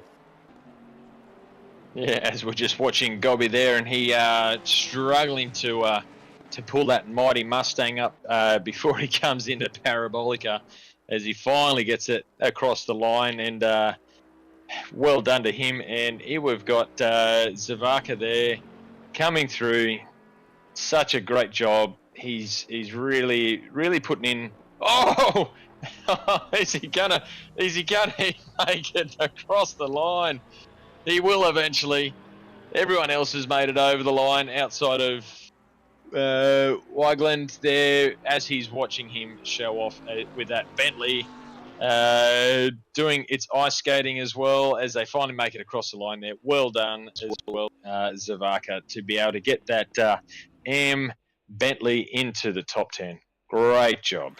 I just watched there right at the end. I don't know whether it has any relevance to Wygand's position at the end. 665 was disqualified from the race for not pitting with a damaged car. So he obviously had a meatball flag with 3 laps to go.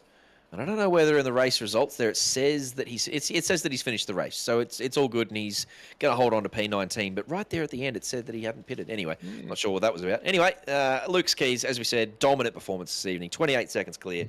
Up the top of the ladder there with Shady Samuel with the purple lap and Relahi P3. Silver class led by Carlos Johnson this evening. Underwood P2 and Bartlett P3.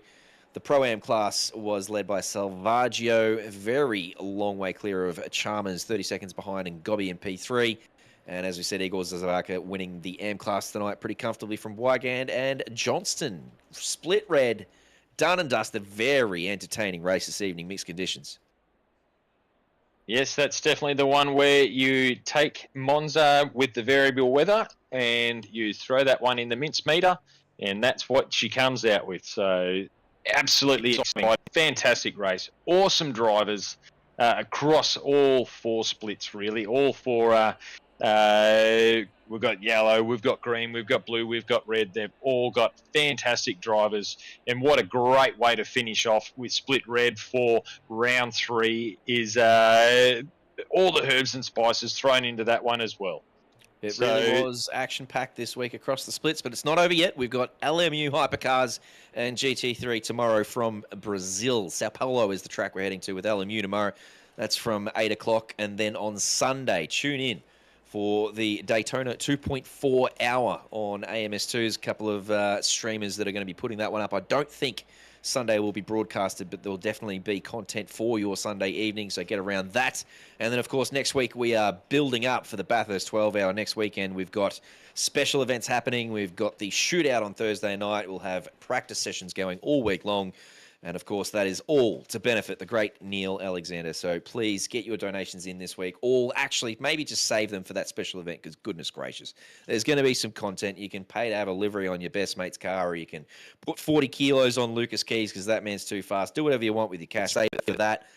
Until then, Brad Gosling, what a very interesting Thursday evening it's been.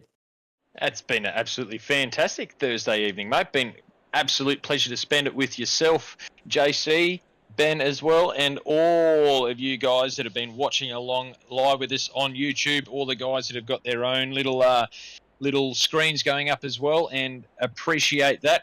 This all happens because you guys get to watch it as well. So absolute appreciation to all the YouTube fans out there, all the drivers, everyone, mums, dads, brothers, sisters, uncles, aunties, any other form of dog, cat, bird, animal that gets to sit down and watch as this fantastic race goes on. That's it. Thanks, Ben. Thanks, chat. See you tomorrow night for LMU.